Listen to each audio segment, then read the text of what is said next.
I have confirmed that you are all in good health. With that, my work is now complete. Congratulations are in order.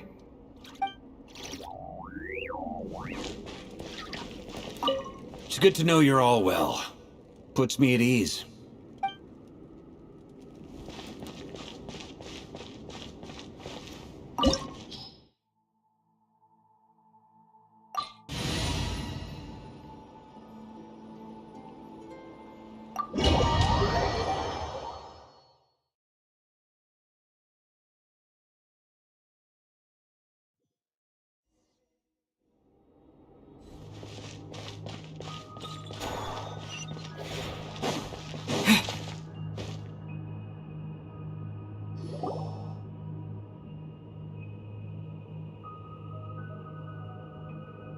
Are these people... Judging by their clothes, they appear to be phantom Hyperboreans from the distant past. That could mean they have some clues about the moon goddess's name, right?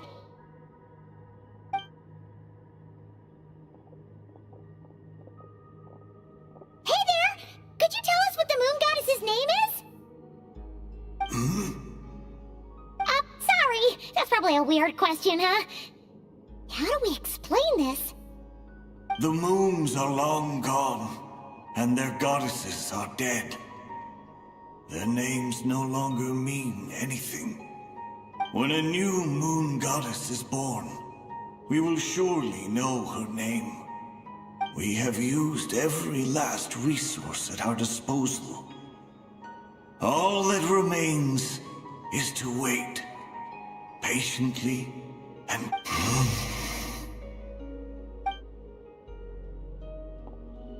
Were the people of the past all this devout? It looks like this phantom doesn't intend to converse with us any further. Surely the new moon goddess he speaks of must be Columbina.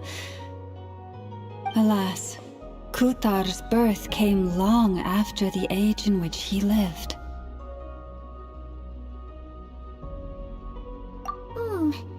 But, maybe if we find a phantom from a more recent age, they might know Columbina's real name. True. Keep an eye out. We should be able to tell which era they're from by the clothes they wear. Yeah, you've been pretty talkative this whole time. What changed? Oh, nothing. I'm fine. You all make good points. When the Hyperboreans speak of moon goddesses, they mean the three from truly ancient times. I can't imagine they would know anything about our current moon goddess. There once was a time when the moon goddesses blessed them greatly and protected them from harm. So, when the war between the gods and dragons plunged the world into chaos, it seems they looked once more to the moons for help, praying for a new goddess to be born. Yeah, that checks out. Let's continue on. Who knows what else we may discover?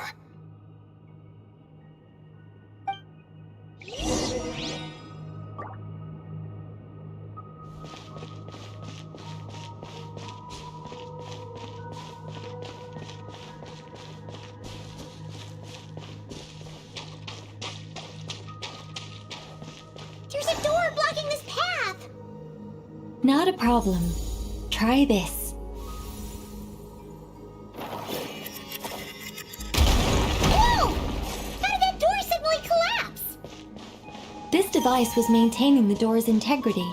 Remove the core, and the device stops working.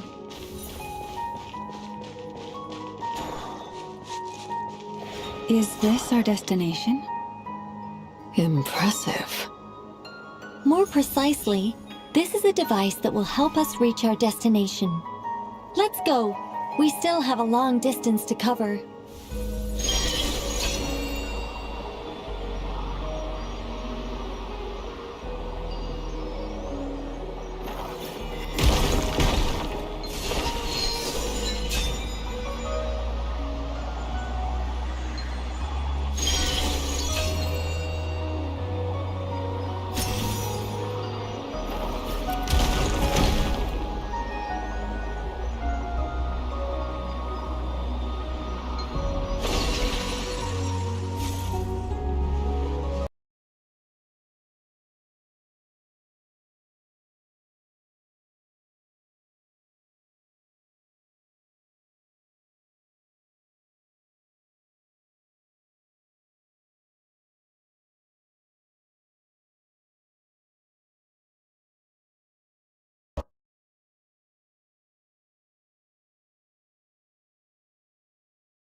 way ahead is blocked by broken rocks!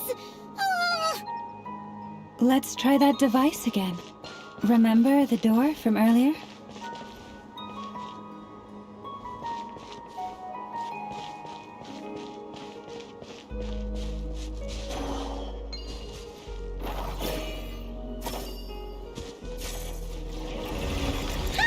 So it works in reverse, too!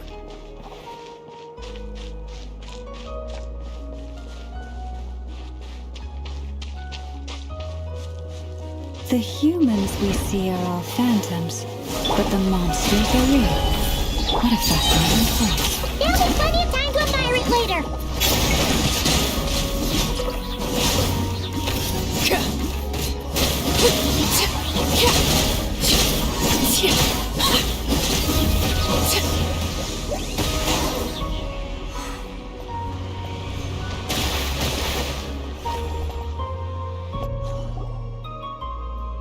Ooh, there's a whole bunch of artwork in here. Seems pretty old. Nicole, this is probably your area of expertise. What do all these paintings mean? Let me see. To understand these murals requires some knowledge of the history surrounding the War of Funerary Flame. I shared a little of this with Lauma before.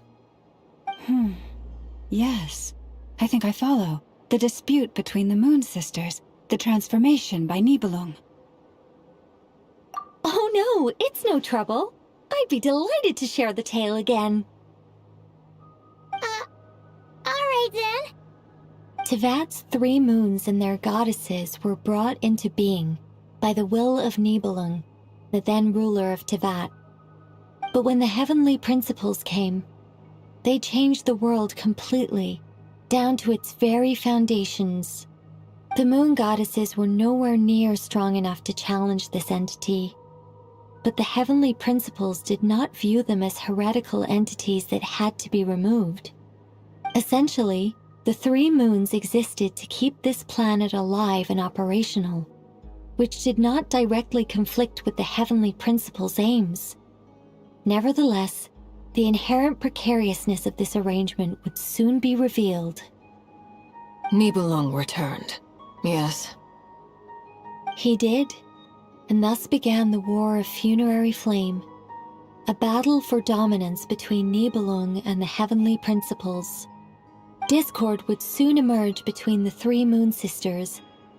One would voice the opinion that they should follow Nibelung, for it was he who first hung the moons in the sky. Another would argue that taking sides in the conflict would only bring the world closer to ruin. There was no telling where it would lead. Especially since their creator had returned, bearing the perilous power of the abyss. Nibelung would eventually discover their disloyalty. He had all 3 imprisoned before transforming the moons into weapons with which to fight against the heavenly principles. What? Weapons? Yes, the very moons that had once defended the planet became instruments of death and destruction, striking terror into the hearts of all living things. And although the heavenly principles and the 3 Moon Sisters had once been at peace, it now seemed that the moons posed an unacceptable threat to Tevat. It is possible that the heavenly principles did not know of the goddess's imprisonment. If so, the weaponization of the moons would surely have been viewed as an intentional breach of the peace agreement. Regardless of who knew what, when, the heavenly principles shattered 2 moons and flung the other beyond the skies. Whether the goddesses managed to escape Nibelung's captivity after his fall, nobody knows. But this much is certain.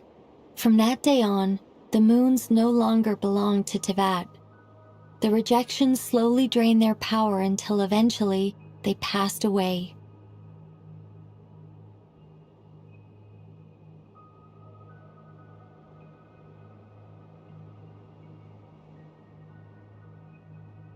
So that's the full story.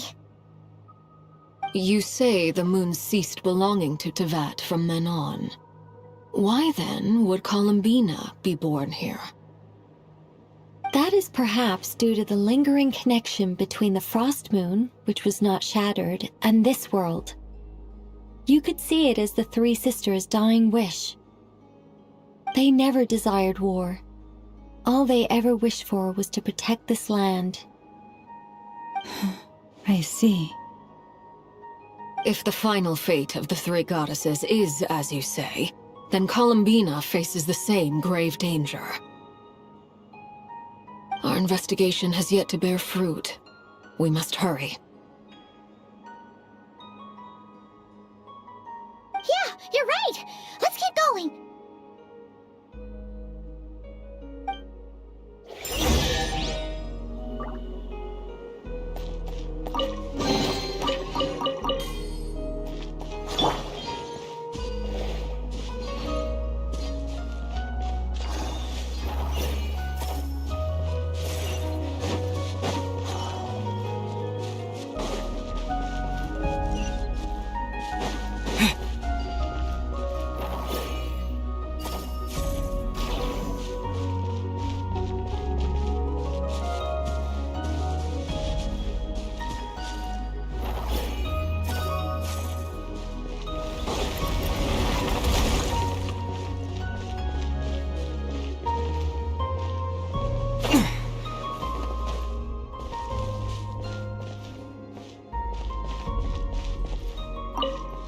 Should we trust him to keep his promise? We have to. There's nothing else we can do.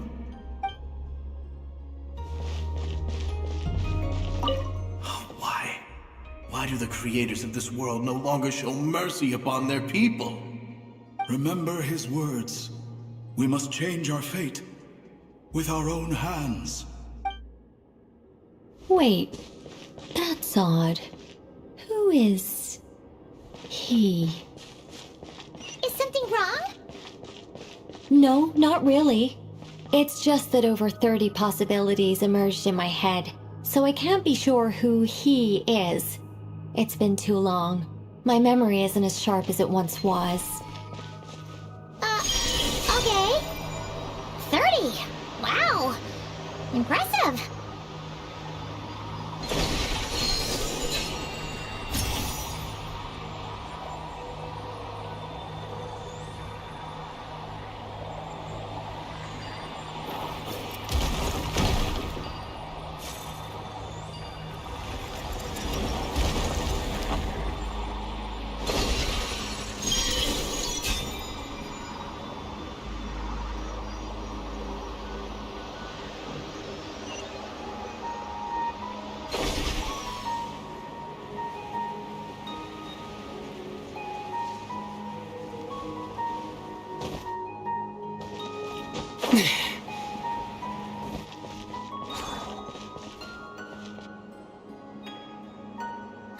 We're finally here. Guessing we'll need to activate this thing? Indeed. I was a little worried about that at first, but as we got closer, I sensed that the Kuvaki within it flows unimpeded. It should be functioning normally. The only issue is how to activate it. It's looking a little worse for wear. What about the cores from some of the other devices we've seen? Can we repair it using those? In all likelihood, yes. I imagine that would have been the Hyperborean's backup plan. Let's look for some cores.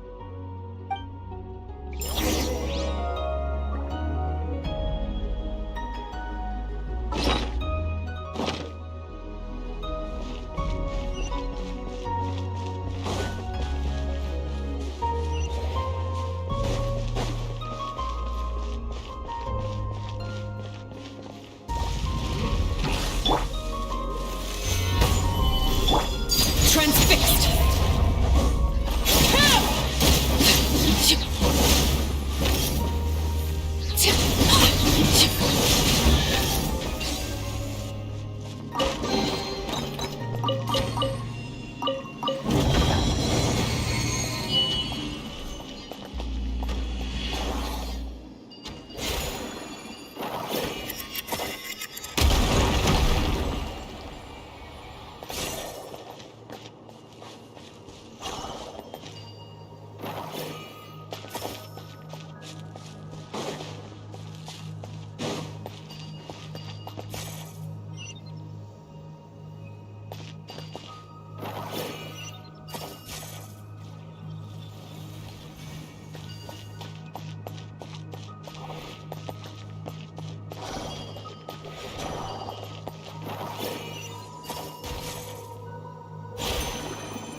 Walk up, then jump down.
That should be enough cores. Let's head back.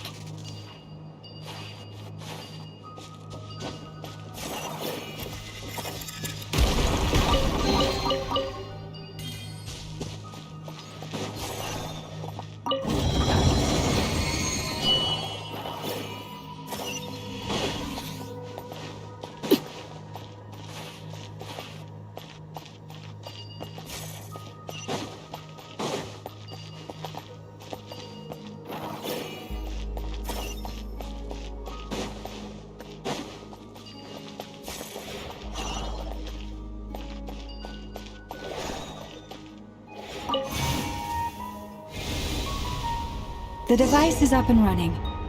It's hard to believe that the ancients were capable of constructing such things. Paimon sees our destination! It's right up ahead! Yes, let's go.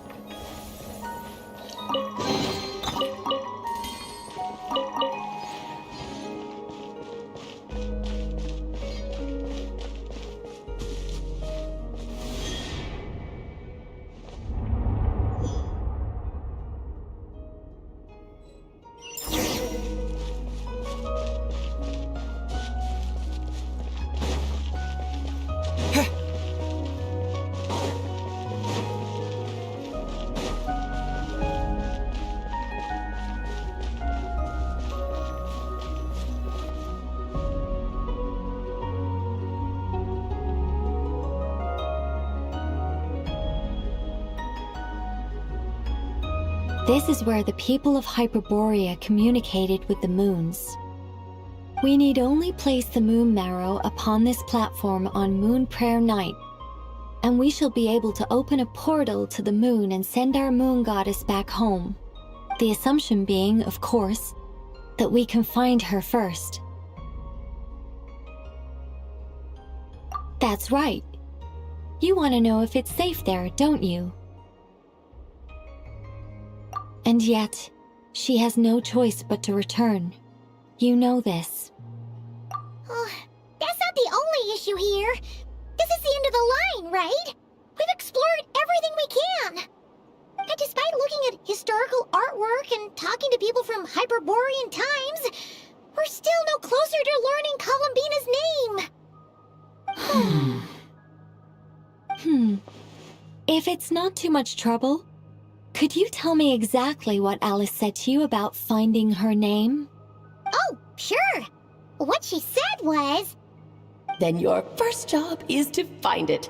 As a moon goddess, I'm sure she must have a name she identifies with. Neither Columbina nor Kutar is her true name, and she's never really accepted either of them. Is it not also possible that she has never had a true name? Not at any point in history? That would be a hard pill to swallow. But at this point, we may have to accept that that is the truth. No one knows how she came into being, and she certainly doesn't have parents in any sense that we're aware of. Perhaps she was never granted a name at all. But does that mean there's no way to get Columbina back? She's just gonna disappear and there's nothing we can do about it? Huh? Wait, why all this pessimism? Was it the way I phrased this question? You all seem to be taking this in completely the wrong way. Well, just because she's never had a real name in the past doesn't mean she can't have one now. What? Think about what Alice said again. She never once said that you'd have to find a new name, did she? Are you saying what I think you're saying? Yes. Names are anchors that connect us to the world.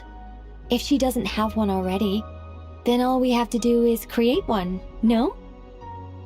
It's like... yes.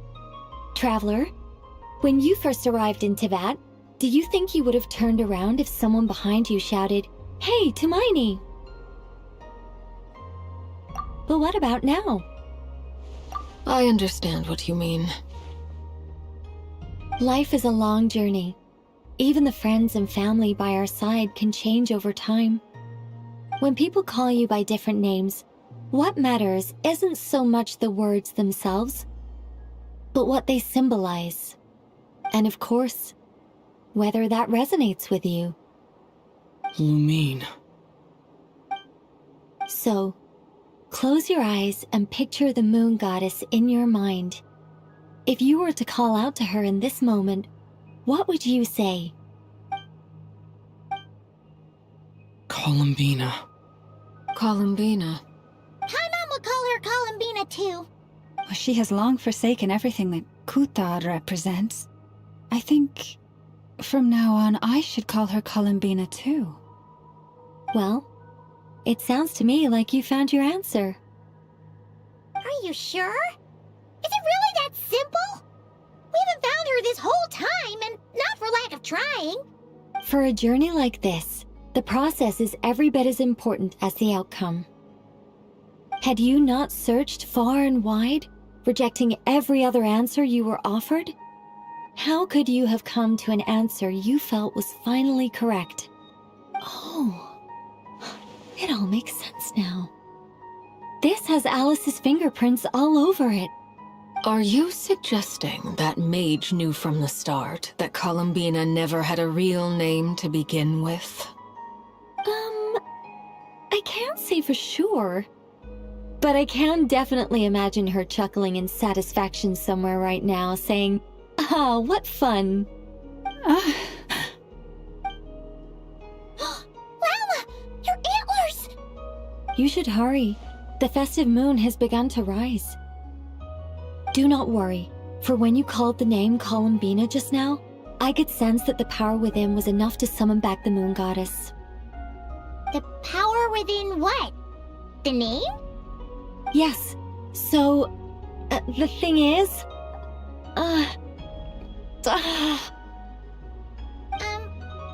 What's wrong now? This is so annoying. I really want to explain how that whole thing works. Starting from the founding principles of Teyvat and... Oh, I could talk about this for hours. But... Deep breaths, Nicole. Deep breaths. You're an angel. A sober, sensible, solemn angel who has her priorities straight. Okay then. Sorry for asking. Clearly a bad call on Paimon's part. Anyway, you all need to hurry. Last thing, remember how it felt when you called out that name. Then it is agreed. By the name Columbina, we shall find her. Then we'll throw her the best Moon Pair Night party ever! And at last, we will send her home.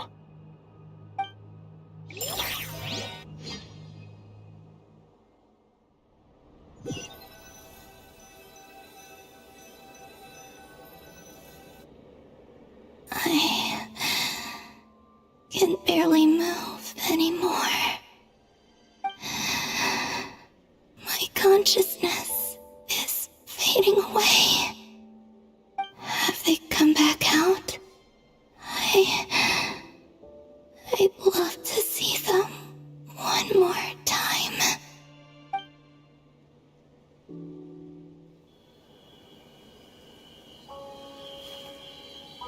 They didn't make it.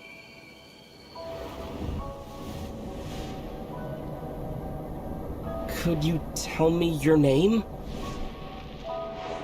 My name is... Columbina!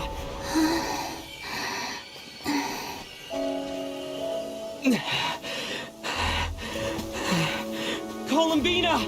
Are you here? Columbina! That's the name you gave when we first met. And it's what I've called you ever since. Columbina. It's a fine name. I have many fond memories of Columbina, and so do all of your friends.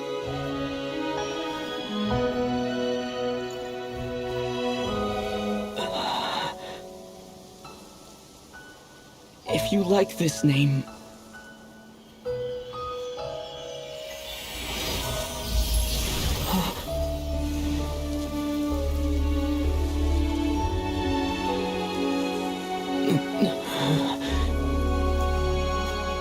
Looking for me? I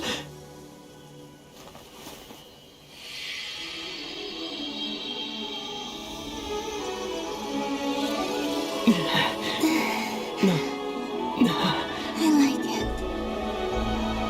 You can carry on using it. My name is Columbina Hyposelenia.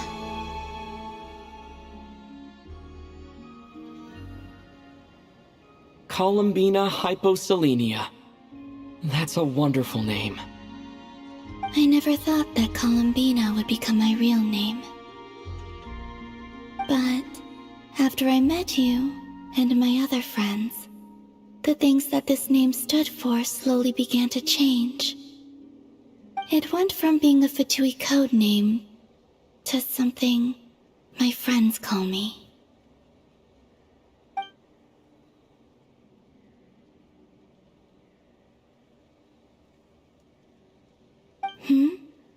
What is it? Why aren't you saying anything? I'm just so happy for you. Thank you. So, where's everyone else? We can go and meet them very soon. Everyone went to different places to try calling your name. Great. I'd like to thank them as well. Everyone's done so much for me.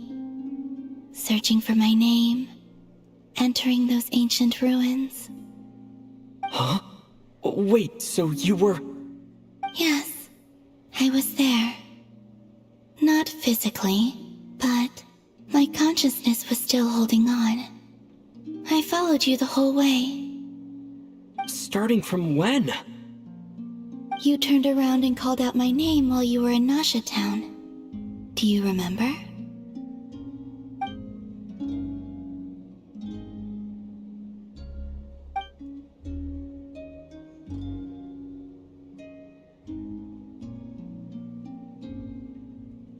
Let's go. We don't want to keep them waiting. Sure. In that case, come with me. But... Before that, could you call my name one more time? Sure. Come with me, Columbina Hyposelenia.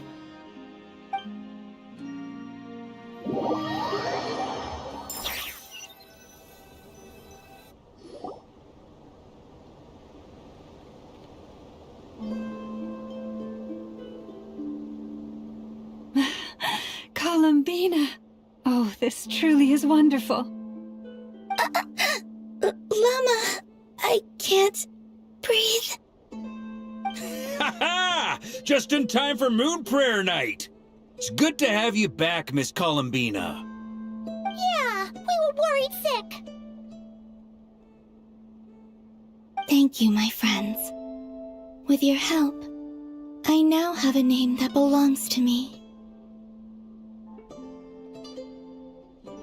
Columbina Hyposelenia. Where's the second half from? You added it yourself?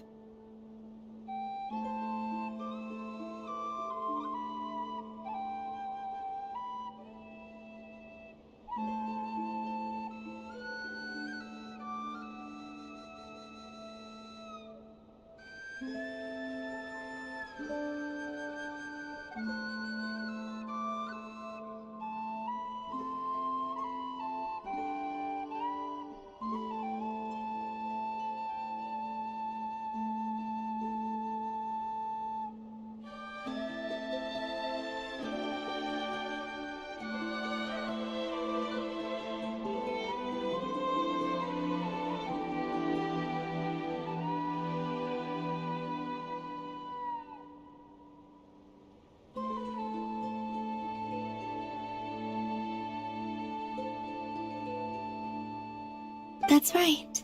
It means... Born beneath the moon. yes. And by extension, it can also mean born beneath this world. A fine name. Now, as much as it pains me to interrupt this beautiful reunion, I feel obliged to remind you that the Moon Prayer Night celebrations in Nasha Town have already begun. Don't you want to enjoy the festivities? There's so much to see and do. And some of the ambient lighting and entertainments were sponsored by the kind souls in the Hexen Circle. Nicole? Why have you turned into Dodoko? So you're Miss Nicole. Thank you for helping us, and for helping me find my name. It's nice to finally hear your voice. You're quite welcome. Guiding lost people to hidden treasure is what we Seelie do. And if you ask me, spiritual treasures are far more precious than material ones. Chests are all well and good, but this was what it's all about. Ah, so satisfying. Anyway, I had to go help Alice. It seems like she ran into some trouble. That's why I couldn't be here in person. But don't worry, we're with you in spirit. We'll be celebrating right along with you. Keep an eye out for the Hexen Circle's festive stalls in Nasha Town. I think you'll like what we came up with. Alice said she even managed to rope B in this time. The Frost Moon Scions have also prepared various attractions. I believe Aino and Effa and their crew are setting things up as we speak. On that note, Nefer, about that request I made. It's all in hand. Yehoda is on site to ensure that everything goes off without a hitch. Wonderful. In that case, Traveler?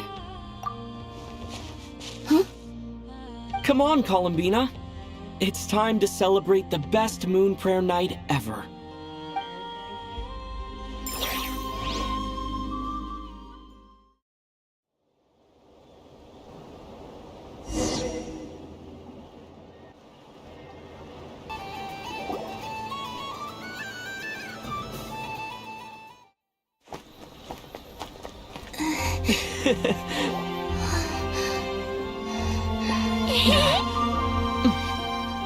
Hey, young lady!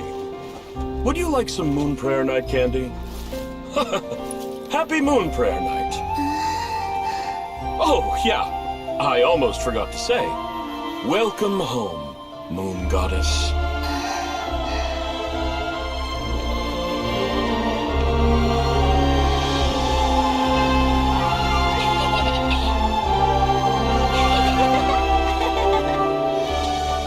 Welcome home, Moon Goddess. Welcome home, Moon Goddess.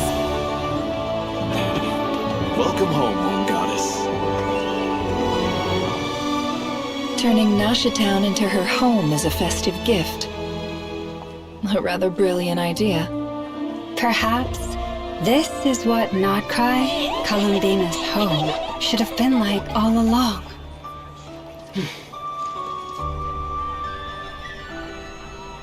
Thank you for the gift. I like it a lot.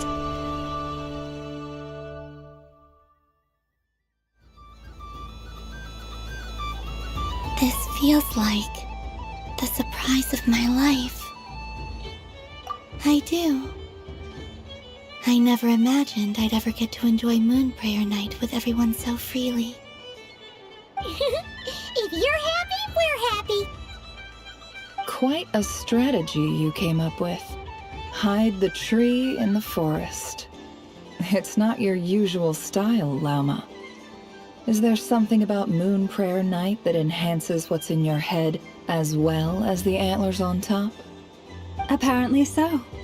It even inspired a perennial penny pincher to use their resources for a greater cause. It truly is a magical festival.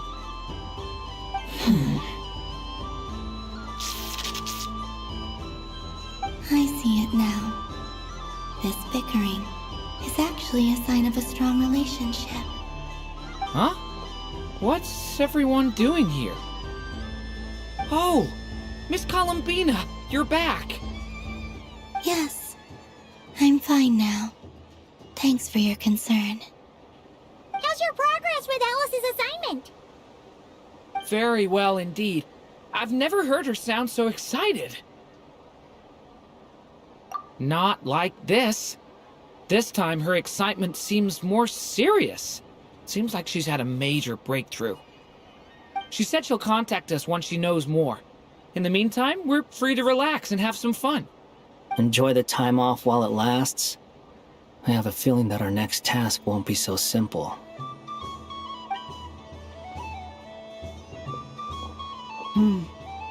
I should go. I still have a few things to attend to at the Frost Moon Scion stall.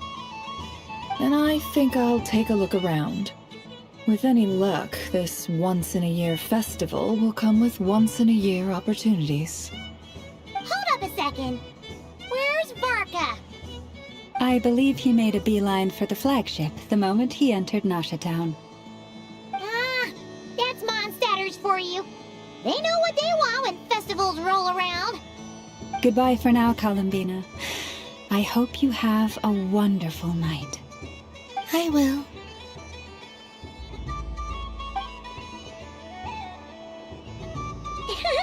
Well, in that case, don't just stand there. Get out there and have some fun. You'll definitely get a warm welcome at every stall. Oh, also, take this map with you. It's a guide to the festival.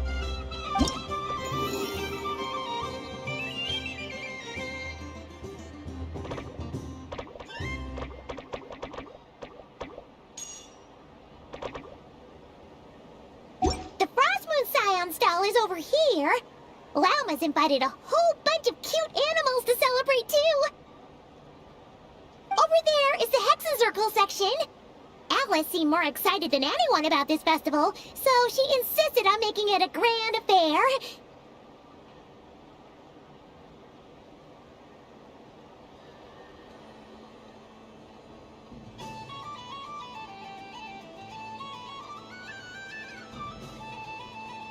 Oh, and then there's the Nasha Town local specialties, including... Actually, forget that.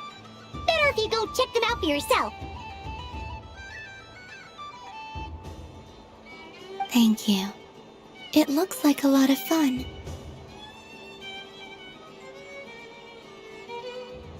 You're not coming with me? We'll be around. But don't you want to browse by yourself for a bit first?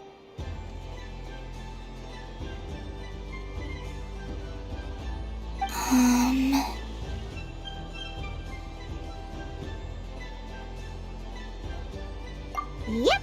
If you find something you like and want to try it out together, just give us a shout. We'll be right with you. Otherwise, just relax and enjoy yourself. There's so much on offer, so try to experience as much as you can. And don't forget to stuff yourself with all the delicious festival food.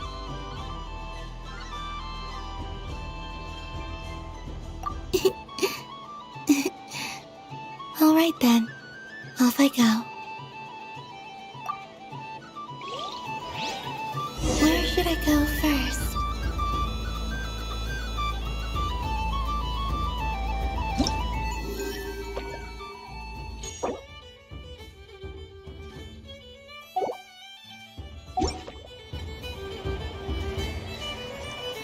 So this is the Frostmoon Scions area.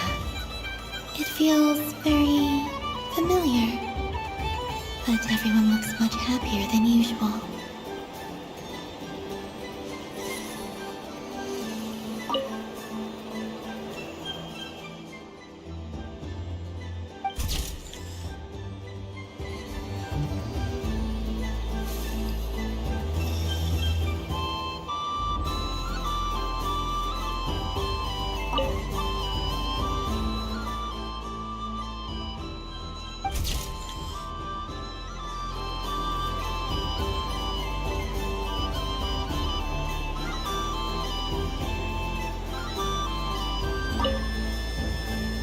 If this were any other day, I'm sure it would make for a great photo opportunity.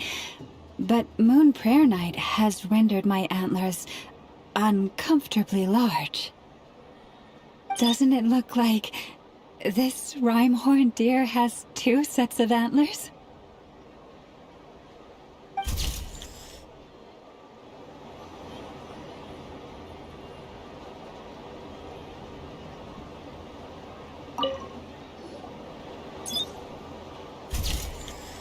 And done!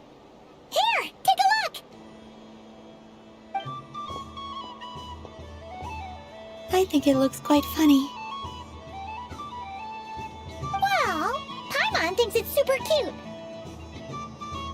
It looks like a silly chic badger and a rhyme-horned deer that's about to fall asleep.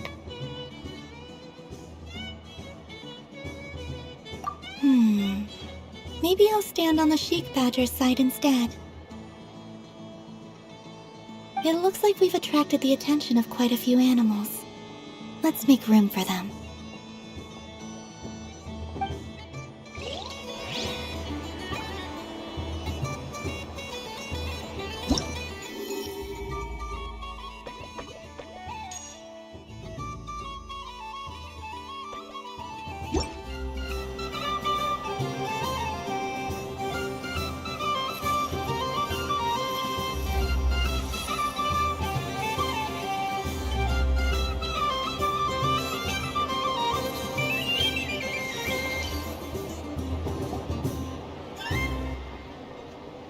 Dodoco's Whirligig! Come check out Dodoco's Whirligig!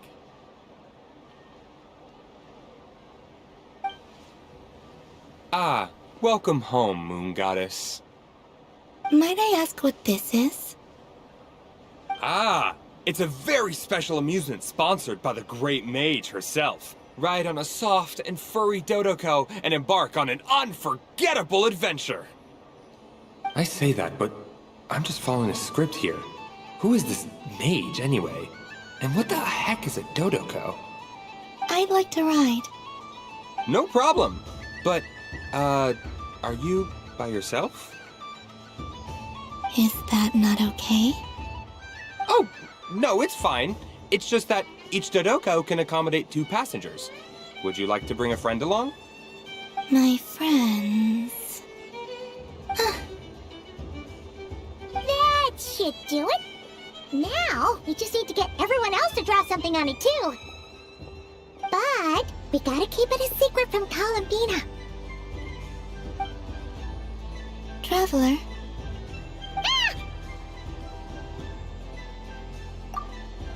I want to go on that ride. Will you join me?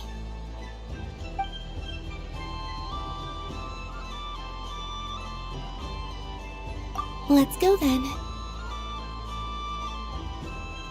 Don't worry. Paimon will do the rounds. You go have fun.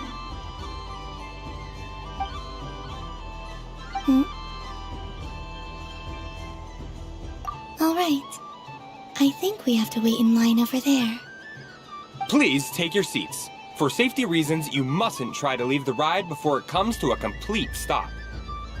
All right, you're all set. I wish you both a wonderful journey.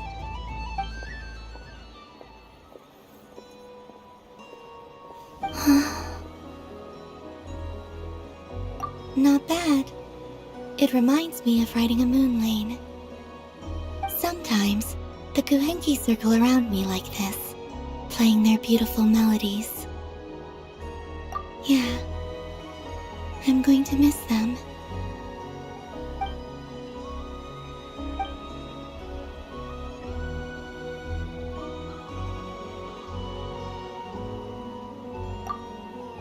It does. I've felt scared in the past, too.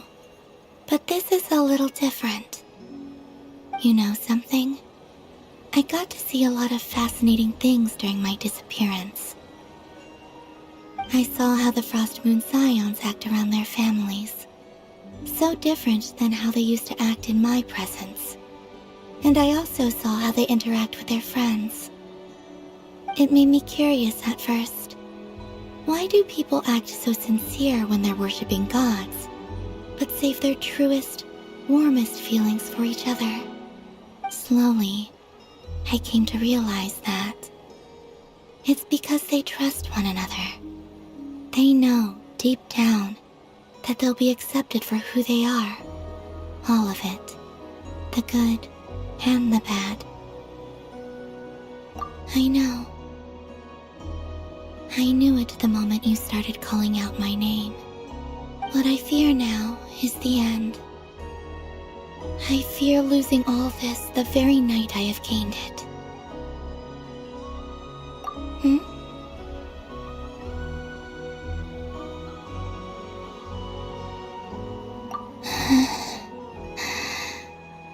Thank you for this conversation. Thank you for listening to me. Don't worry. This fear I have, and the unknown that awaits me, they cannot hurt me. Not when I possess a treasure far greater. I just want you to remember this version of me, the real me, on this final night together. Dear passengers, Dodoko's awesome adventure has come to a close. Please leave in an orderly fashion, and we look forward to seeing you again in the future. Don't want the journey to end, huh? Don't worry, you two. There's always another adventure waiting just around the corner.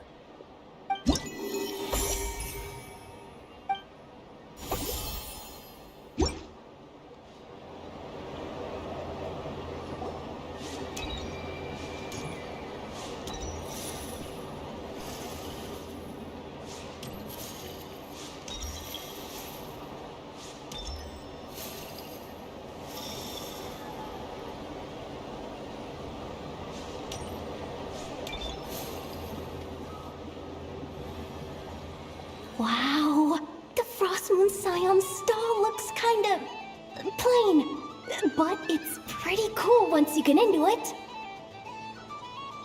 I don't go to Hisi Island much, but it's got that, like, old-world cultural feel. And if culture means we get more festivals, I'm all for it! Hello, Yahoda. Columbine? Hello, Moon Goddess? That was too close. I almost gave the game away in front of the staff. Oh, wait, what's the deal with her shoes? They don't make a sound when she walks. I could do with a pair of those. Do you like balloons too? Balloons? Oh, you mean those? What's so fun about balloons? I'm not a kid anymore. They're probably more up Aino's alley. Yes. The animals seem very curious about these strange flying objects. I was drawn here by their voices. I recently learned a fun new game you can play with balloons, so I decided to come and give it a try. A new game? Hello. Welcome home, Moon Goddess. Here to buy some balloons? Yes. Could you give me a few that haven't been inflated yet? Are you sure? I guess it's not a problem, but... Yes, please. Thank you. Uninflated balloons? But those are just little rubber pouches. What does she want with those? Would you like to play the balloon game, Yahoda? Huh? Sure. I guess. How do you play it? Wait here a moment.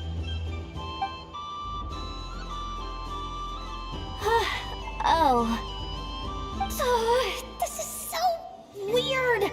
What have I got myself into now?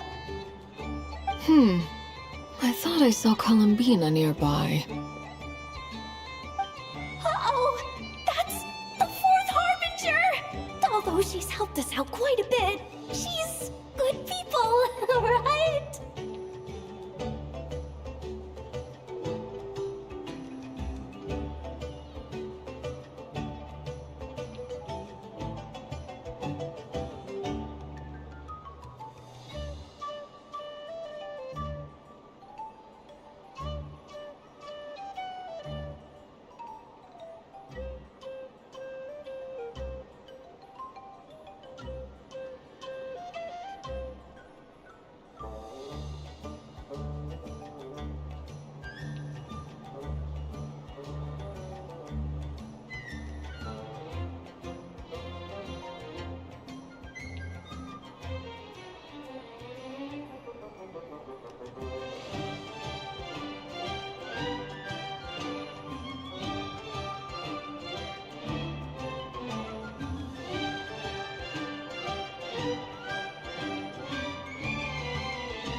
Is she looking for Columbina? Oh, guess that's my ticket out of here. I'm not sure my heart can take being sandwiched between two harbingers.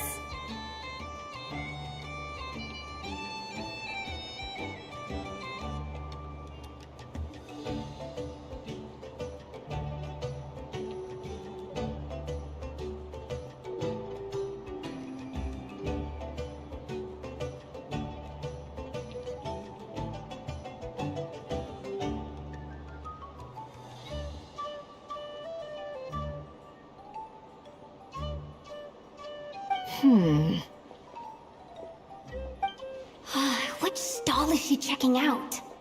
Oh, it's that other Frost Moon Scion's one. Try on the headgear, see what it's like having antlers or animal ears for a day. Oh, I wouldn't be caught dead wearing that stuff. So embarrassing. I have enough gear to carry as it is. Wait, what? She put it on? How peculiar. This would take some getting used to. I wonder if this is what it's like for Lynette. It really suits you, ma'am. What is this?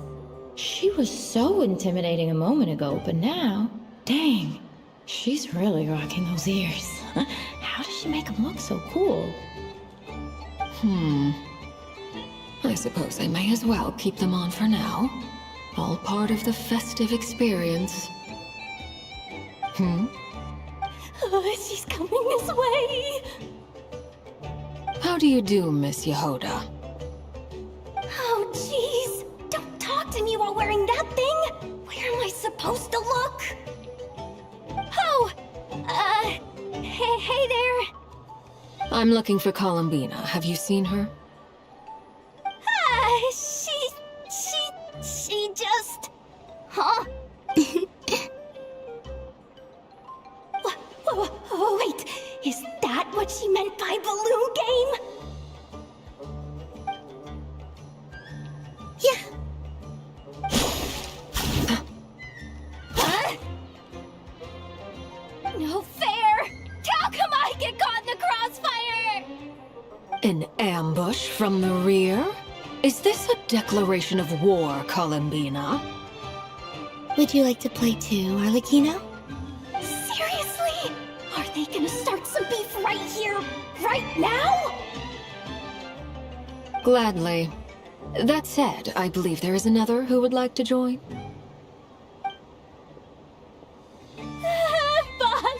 Boss Nev!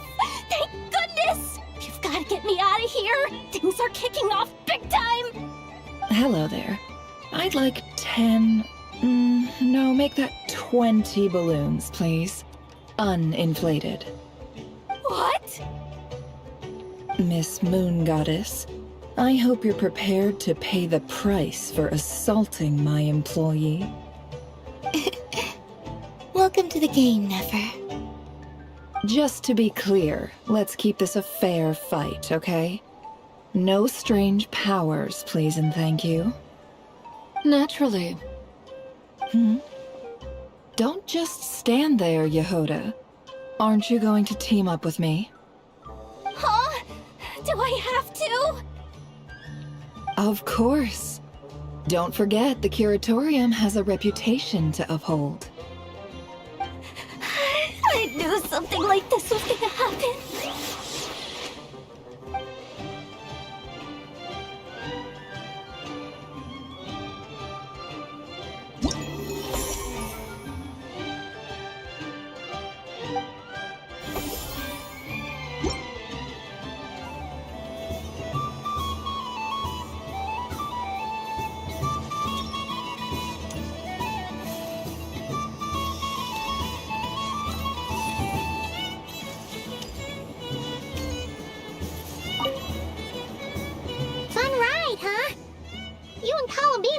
Pretty sad to leave. This isn't gonna make Paimon dizzy, is it?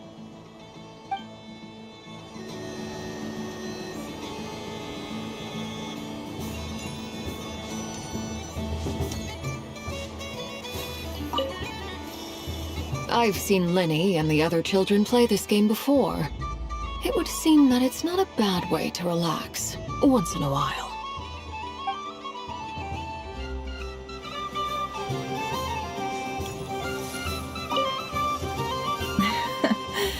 That was fun. It's a shame Ashru doesn't like playing with water, or I'd have roped him in as well.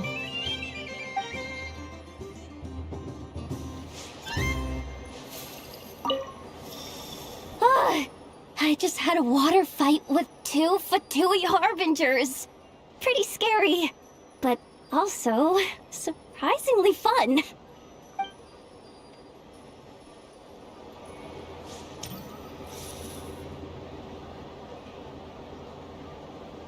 I wish for a never-ending supply of Laka berries. What a humble wish. Probably written by a child.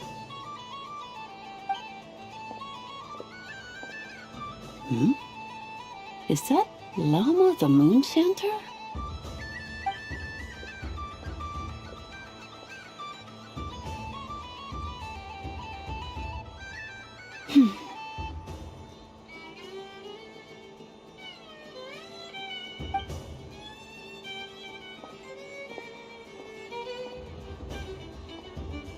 I wish that the long plume ibises would stop biting me. Oh dear, poor Llama.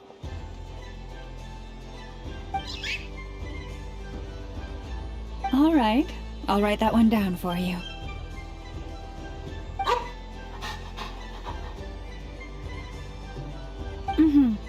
I got it. While everyone else is celebrating Moon Prayer Night, you're as busy as ever.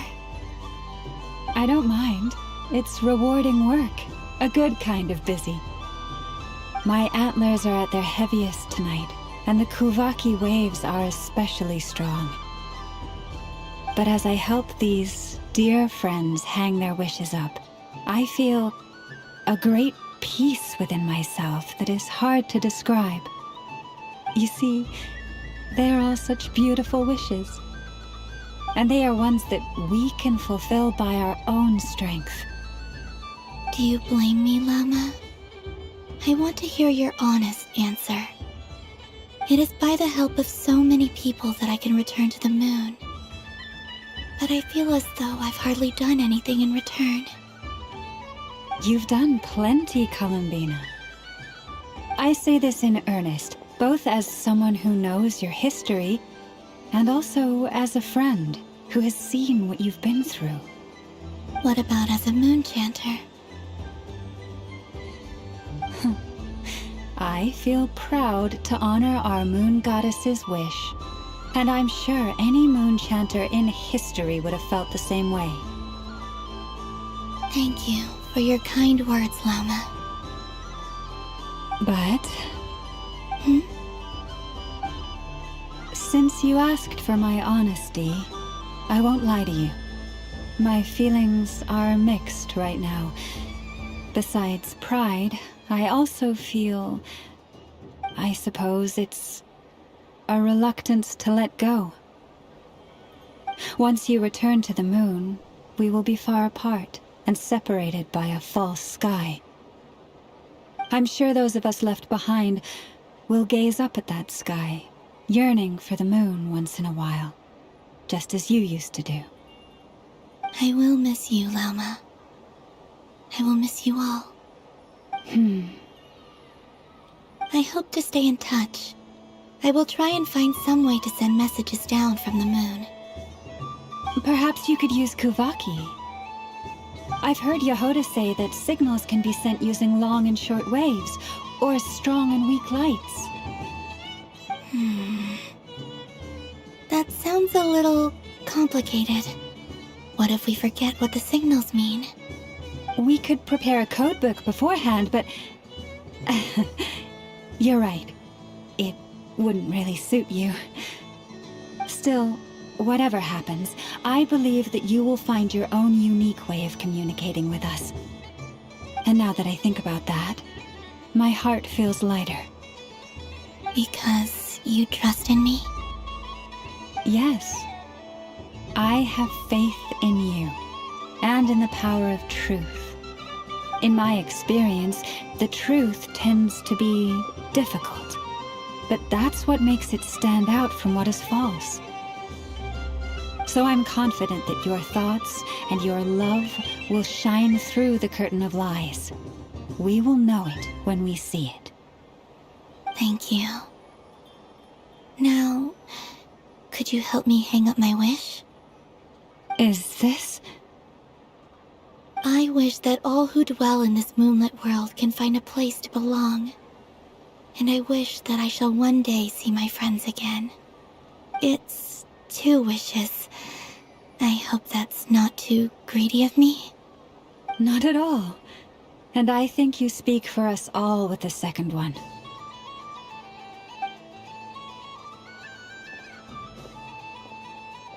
I shall continue to pray until the day that all of these wishes come true.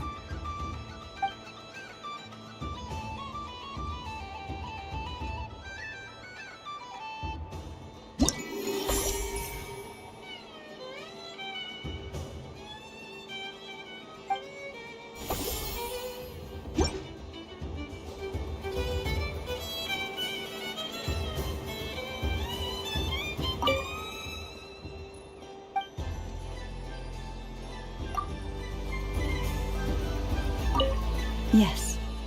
May everyone's wishes come true.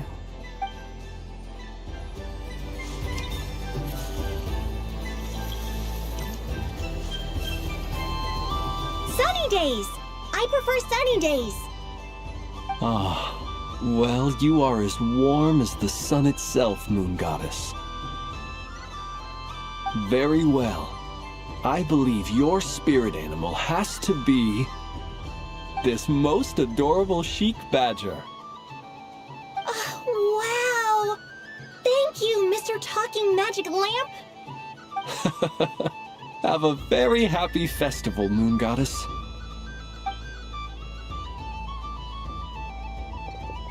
Lance?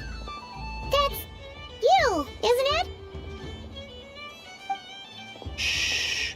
It's our little secret, my dear traveler in Paimon. Okay, sure, but why are you here selling sugar sculptures? Everyone celebrates in their own way. After gazing into the abyss and spending time around gravestones all year, what better way to relax than to see sunny smiles on the faces of the living? Besides that, I like to think of myself as a fair judge of character. I dare say matching personalities to confection suits me rather well. That's not what Paimon was talking about. Aren't you afraid that your true identity might be exposed? Should I be? There is all manner of magic in the air this moon prayer night, thanks to the work of the great mages. I see Miss Columbina is hiding in plain sight. Why should I not do the same? Why miss this rare opportunity to enjoy a special evening in my true form? Fair enough. You got a point there. People who don't know you will probably think you're just a talking lantern. Well, now that we see eye to eye, what brings you here? Not a search for your spirit animal, I presume? Ah, well, actually... Here, see for yourself. Oh, this is... How wonderful. A beautiful idea. Yeah, we just met Barca, and he said that having everyone draw their own section was kind of boring. So, he did your bit for you. Ah, Varka. Ever the maverick. I see his artistic skills are truly one of a kind. In that case, I shall paint something on Mr. Albedo's behalf in a short while. What? Why not now? Ahem. Welcome home, Moon Goddess. Phew, that was close. Hello, Flins. Well, she recognized you right away! What keen eyes you have, Miss Columbina. Especially considering they are shut. I did not see you. Rather, I sensed you. I can sense the fluctuations in Kuvaki all around me. One would expect no less of the Moon Goddess. Might I interest you in some candy? Yes, please. Excellent. I shall make some for you right away. Hmm? Something the matter, Miss Columbina? What about my spirit animal? All the other children carrying sugar sculptures are talking about it. Wait, is she taking the test seriously? Ah, my apologies. How could I neglect that? You are quite right, Miss Columbina. Every one of us has a magical creature living in their heart. Would you permit me to help you find yours? Yes, please. Do you prefer the day or the night? Night. Which of the 4 seasons is your favorite? Winter. Think of a perfect day. What is the weather like? Sunny, rainy, or perhaps cloudy? Rainy in the morning, sunny at night. What kind of answer is that? Forests, lakes, and open seas. Which do you prefer of these? I like them all. Imagine you opened your very own shop. What would you sell there? Moonlight, I think. Wow! Paimon would totally shop there. It wouldn't cost anything. You'd just need to visit. Aha! I believe I know what your spirit animal is. Here, for you. Oh, it's a Kohenki! Indeed. A free-spirited being with a deep love for all things here in Nodcry, who selflessly lends her aid to as many people as she can reach. It is the perfect fit for you, Miss Columbina. Thank you. It would be my honor. But you shall have to forgive me. We have known each other for quite some time.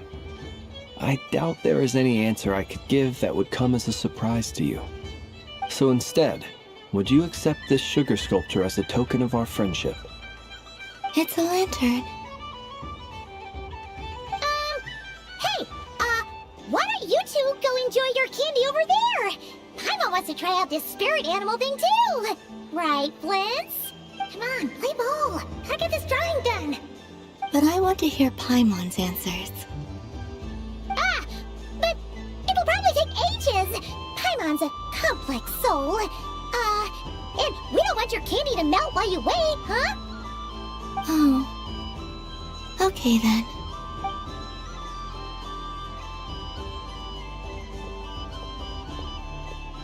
Phew. Nice excuse, Lady Paimon. That was some quick thinking. Yeah, no thanks to you. A little help next time.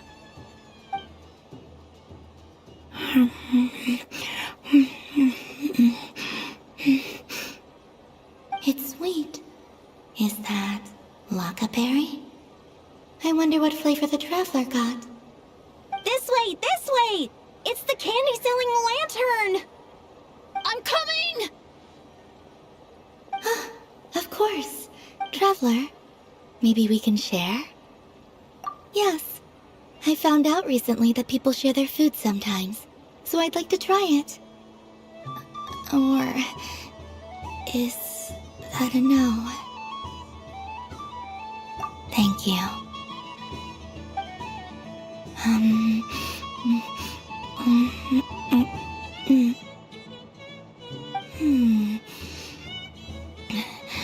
Yours is a little more sour than mine. Here, you try it. Are you sure? Amazing.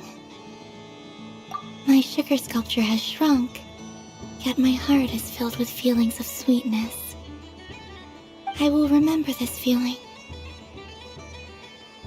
Sure.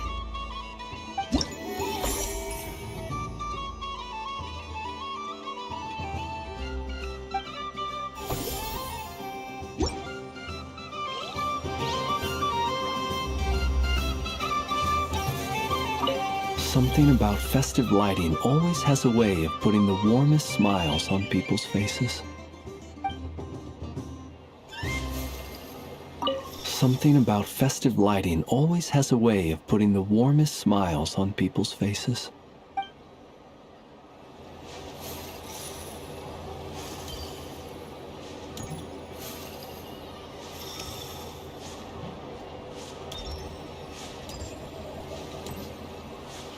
This must be the mage's stall. It feels like I've entered a fairy tale. Ah, how lovely.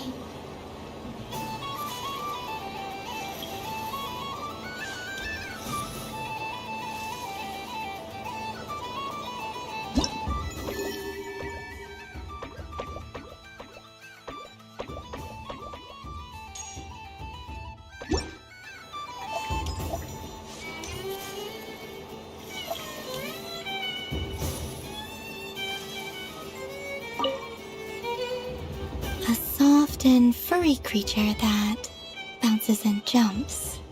Welcome home, Moon Goddess. This one talks too. Allow me to introduce myself. I am a Dodoco from a distant archipelago, the most mischievous of all my Dodo brothers and Dodo sisters. When the going got tough, I powered through, and when I met obstacles, I boomed them away. That sounds like a lot of fun. Doesn't it just? Oh, but then the trouble started.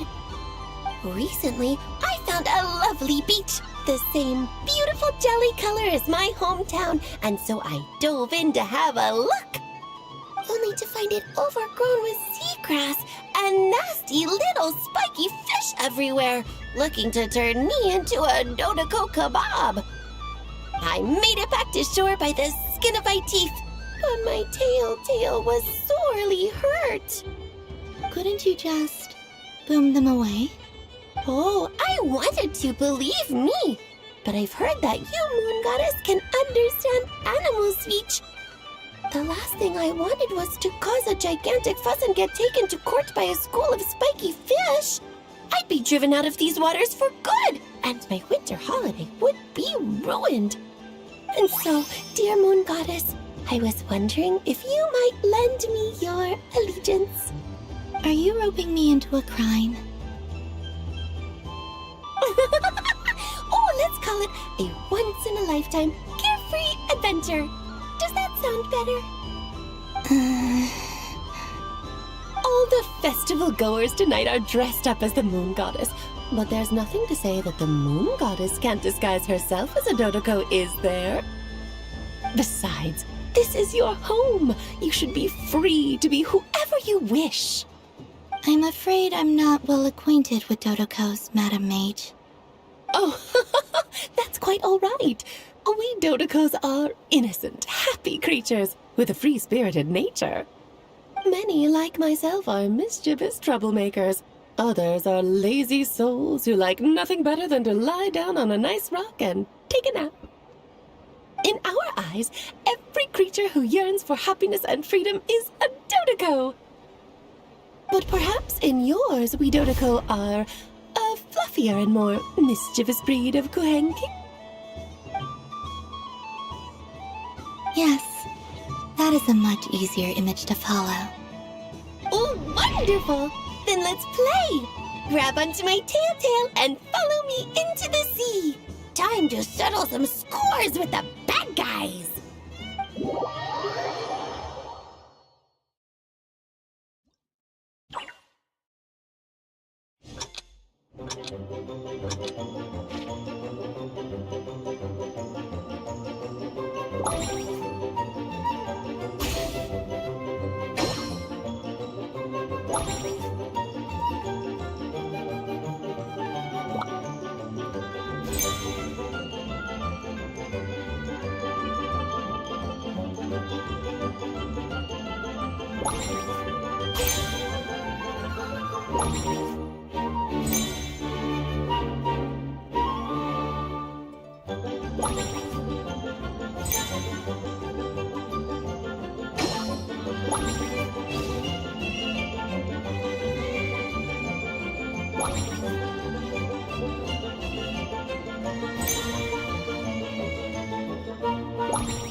Ooh,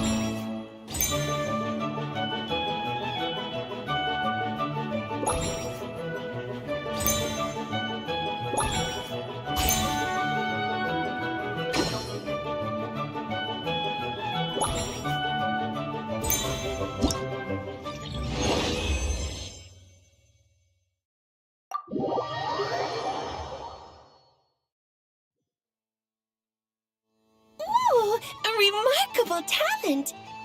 So, what do you make of it? The use of Jumpy Dumpties doesn't come as naturally to me as Kuvaki, but their unpredictability makes it fun. I think they call this novelty. Indeed! And how did it feel blowing those pesky nuisances away? Not bad. Any guilt? What do you mean? Oh, wonderful! Lovely answers to all 3 questions. You've passed the safety test. Now I can give this special bomb to you as a souvenir. Remember, if you find any meanies living on the moon, you can use this to boom them into oblivion. I will.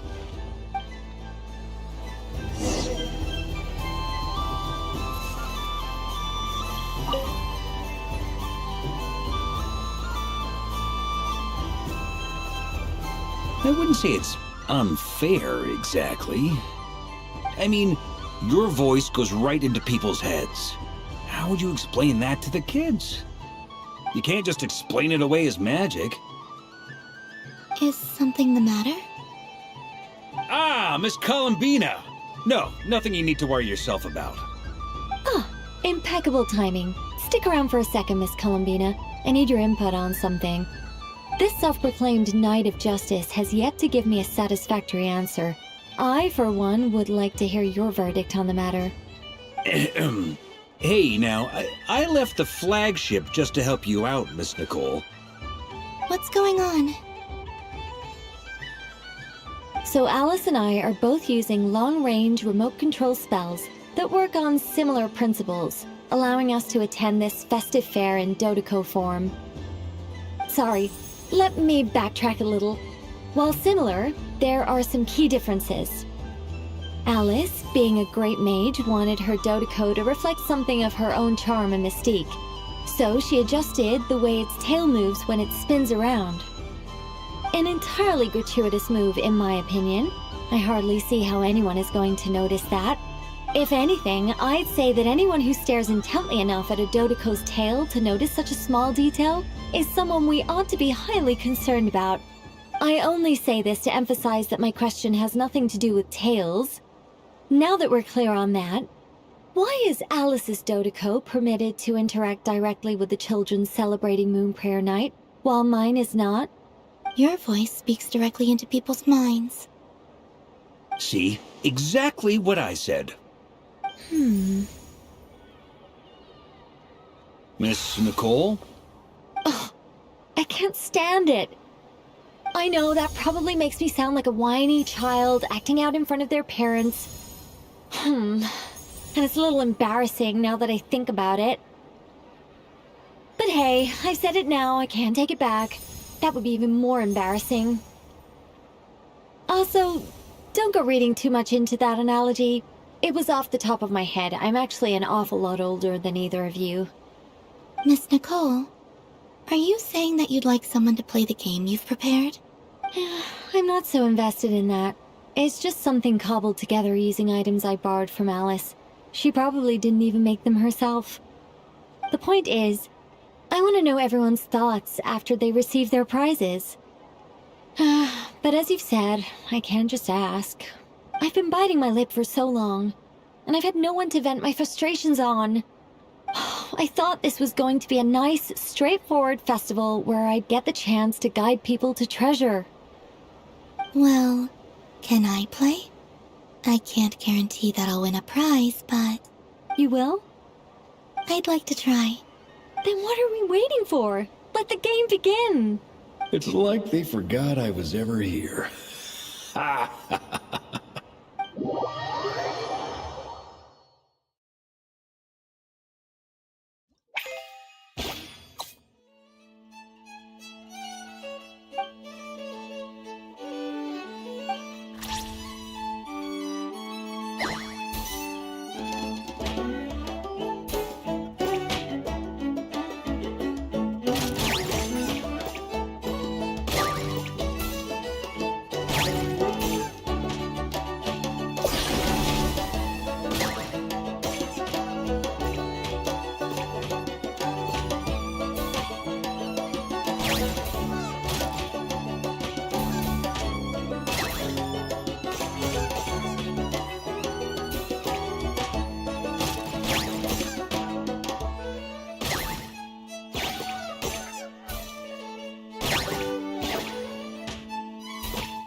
Congratulations, Miss Columbina! With your great wisdom, you have overcome every obstacle in your path and conquered the great challenge posed to you by fate. Fate? Well, something to that effect. If you'd prefer something more poetic, it could be the icy winds or the dawn. Anything you like, really. You could even go with the challenge posed to you by Dodoko, if that's what you're into. Anyway, you can take or leave my suggestions. Moving on. All my hopes are now resting on this. Can I open it now? Stop teasing me! Please, I'm begging you. No more talk. Just open it. Wow. What a lovely sculpture. Classic and cute at the same time. Thank you, Miss Nicole. I'll always treasure it. Ah, there we go. Music to my ears. You have my sincerest gratitude, Miss Columbina. Thank you for sharing your precious time with me and fulfilling my wish. Don't mention it. You've all done much to help me. And still, I'm the one receiving all these gifts.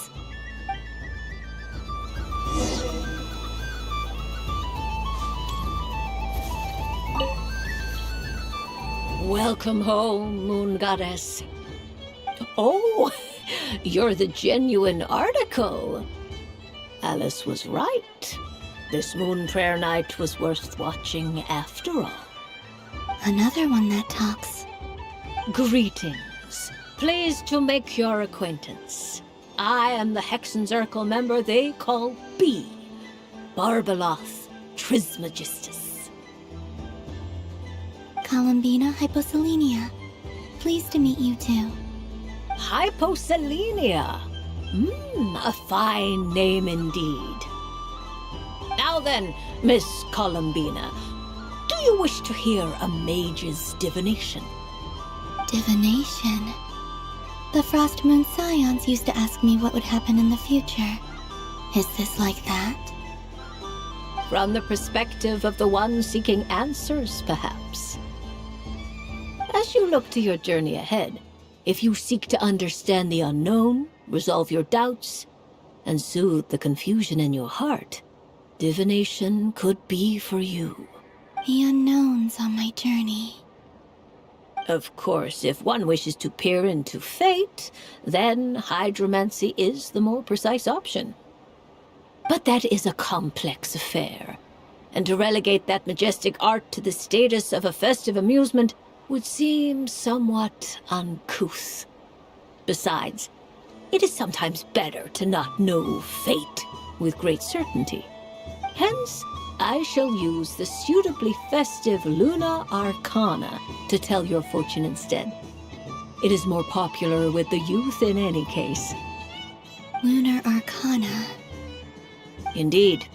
Unlike hydromancy, this will only display possibilities and trends. People like to think of themselves as creatures of agency and free will. Peering too far and too clearly into the future is detrimental to both body and soul. I'd like to give it a try. Of course you may. Come then, take a seat, Miss Columbina. Before we begin, are there any specific questions you would like to ask? Let's stick to general possibilities and trends, like you suggested. Ah, very well. Then I shall use the basic Lunar Arcana deck. Now, try to relax. Cast your mind upon the things you have experienced and the things you are soon to experience. I will shuffle the deck. Would you like to cut the cards yourself? You do it. No problem. Now then, to make things easier for the seeker, that is to say, you, I shall decipher the cards from your perspective.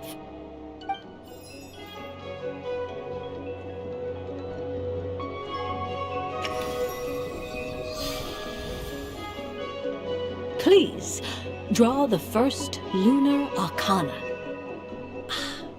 This represents destiny and is the foundation for the divination as a whole. Now, draw your second card. This will stand for the past, the sum of all your experiences that have come before. And now the third arcana.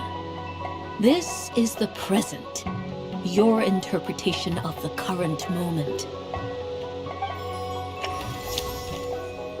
Finally, the last card. This shall speak of the future, which... Oh.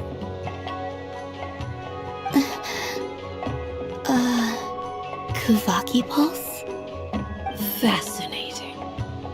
I've never encountered this before in my role as a diviner. Something has exerted an influence upon this card, causing it to leave its designated position. What do you make of this, Miss Columbina? Perhaps this is the guiding hand of fate in action. Of course, if you wish, you can choose to deny the validity of this card and draw the future for yourself. No, it's fine. Let's go with this one. A bold decision. I must say I'm looking forward to the results. Well then, let us flip the lunar arcana in sequence and see what emerges. Sure. First, destiny. No surprises here. The card that represents yours is the moon. The moon. Indeed. The moon can represent the truth at some times, but deception at others. False peace, destructive calamity, and the world-changing power that lies within. When the moon is placed on the destiny tile, it indicates that your destiny is not what it may appear on the surface. Instead, it may yet have a hidden side. It symbolizes a journey through the fog, fraught with uncertainty and deception, where one must face inner challenges head-on. I don't understand. Patience, my dear. This is but the first card, which serves as a basis for the interpretations that follow. Our divination will only grow clearer from here on out. Now then, flip the second card, the one that speaks for the past.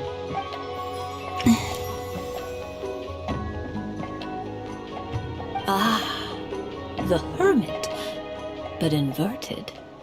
Inverted? Yes.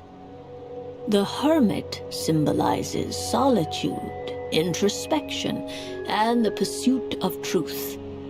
When inverted, it represents isolation, truth out of reach, and a path that leads one astray.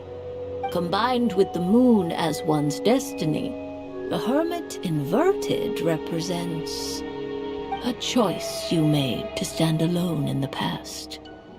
It was a choice made not out of fear or arrogance, but for reasons that others could not perceive. You fumbled through the darkness without a guide, but you did not find your way. Rather, you went astray. More than once, it would seem. Is this about how I became Kutar despite not wishing to become a god? And how I joined the Fatui because I yearned for a place to belong? I suspect only you know the answer to this question. All is not lost. The past is in the past, and so it shall remain. Shall we look into the present now? Oh my. The Lovers. One of the most interesting Lunar Arcana. What does this one mean? This means that you have had an unprecedented emotional experience. The joy of finding your soul becoming intertwined with that of another. A precious and wonderful thing indeed. It's true. I've made a lot of friends recently, and they are very good to me. I like them a lot. That sounds lovely. I am most delighted for you. The lovers can also represent important decisions, perhaps related to a parting of ways. Now, if I were to guess... Yes. My return to the moon. I understand. Parting with friends is never easy, Columbina. But rest assured, this is not the end of your journey. There is always another story waiting to be told. The future always lies ahead. The future. Well now, it's finally time to flip this most mysterious of cards. Why did it appear? And what does it wish to tell you? I'm ready. Very well. Flip this card and see what lies on the other side. Oh. Miss Barbeloth? What is it? This card is death. That doesn't sound very good. It depends on how we interpret it. It is true that it can represent an agonizing death, a complete and utter end, but at the same time, it can also represent rebirth. Do not forget that your destiny card is the moon. That lends your future many different potential meanings. If death spells the end, is it unavoidable? As I have said, divination can only display general trends. It is a rough guide, but it does not show predetermined outcomes. Allow me to summarize it for you. In the past, you may have lost your way, but now you have gained new connections and new strength. You now face an important decision, one that may bring about a great change in what is yet to be. This change might, in turn, be the end of all things, or their beginning. But remember, everything is subject to change because of the moon present in your destiny. You must see the truth clearly and face your innermost thoughts. The truth. My innermost thoughts. Thank you, Miss Barbeloth. Don't mention it. Some people dislike divinations, for fear of glimpsing an ending to their story that they wish was not so. But I can see that you're different. The result of this divination will not sway your decision. This is a rare quality, and one that diviners always hope to see in the seeker. We are here merely to guide, not to exert undue influence. I understand. Go then and illuminate your future, Miss Columbina. The moonlight that shines from you now is most captivating.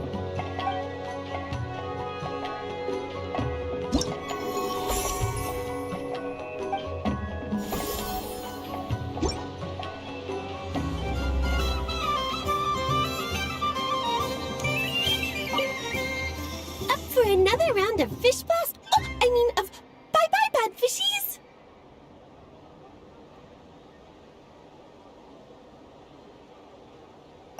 Wonderful! It's Dodo Venture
I don't suppose you'd like to play again, by any chance?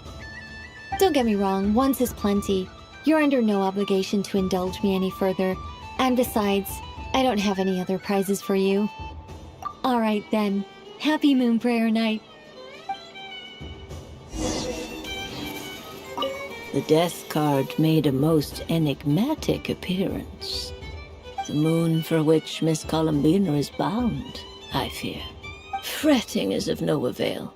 I will have a chat with Alice about it sometime.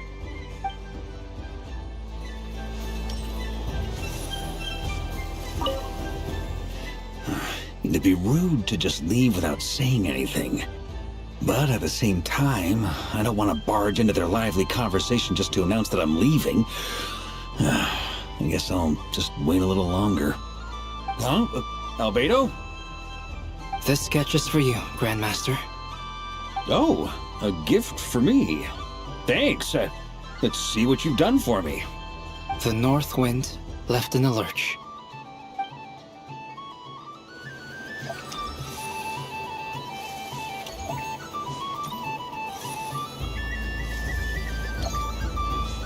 What's the...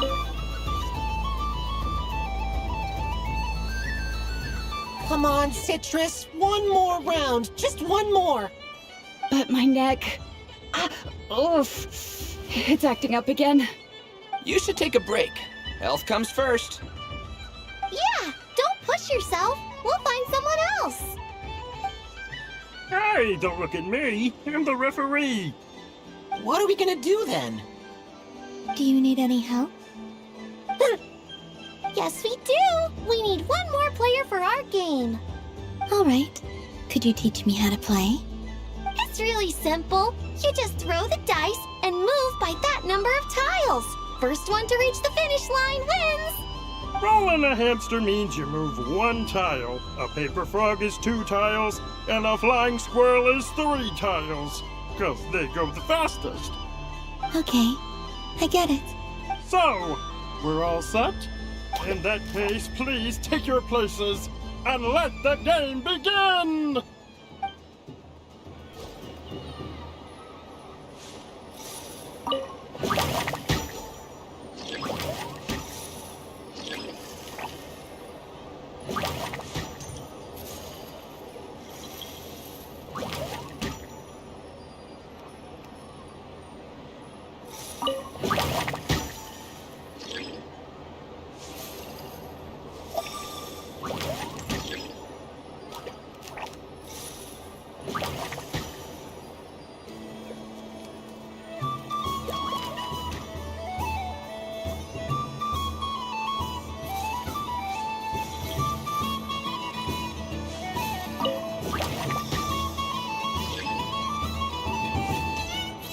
The winner is the Moon Goddess! Congratulations!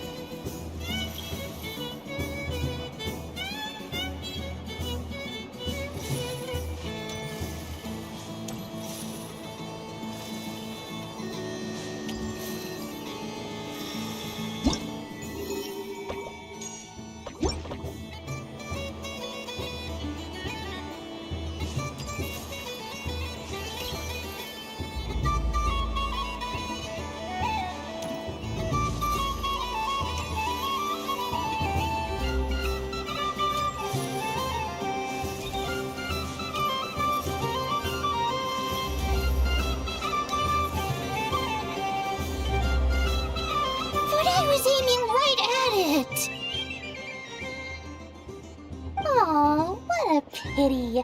I saw it with my own eyes. You were so close. So very close. That's not true. It dodged out of the way right as I was about to snag it. I'm sorry? You heard me. This paper frog can move. I swear. Dear, oh dear, what are you saying? How could a paper frog move? Unless you believe there really is magic in this world. But even if I, the mere humble merchant that I am, knew such magic, surely I would not use it on a paper frog.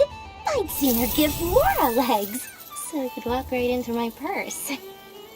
My dear, dear customer, why not have one more try? This time I'll give you 12% off, a very generous discount for one of my most regular customers. Just think about how much experience you have under your belt now. You're sure to win the next one. Oh, darn. I used up all my coins. I'll be right back. Just gonna fetch some more from my house. Take your time, but don't take too long. This event is Moon Prayer Night only. Miss it, and you'll have to wait a whole year before I'm back. Next customer, please. Welcome. Hello. Whoa, what's this big one doing over here? How do I tell my employees not to go running around this time? Shooting them a glance won't work. I haven't known them long enough. Dory? Why, hello there, Miss Columbina. Would you like to play my ring toss game? The rules are very simple, and it's easy to get the hang of. How much for a round? Oh, first time's free. Not a single mora. After that, well, we can cross that bridge if and when we come to it. But with your sharp sharp skills, I'm sure you'll win all the prizes in one fell swoop. That was an obvious enough hint for them, right? Right?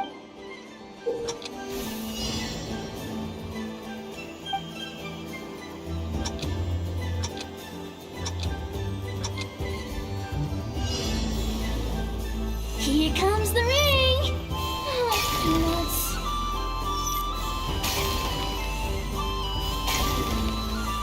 Change tracks! Roselle, should we move or not? Just a tiny bit. All right, then I'll... Oh, sugar plums, not the clock hands. How do I move the legs again?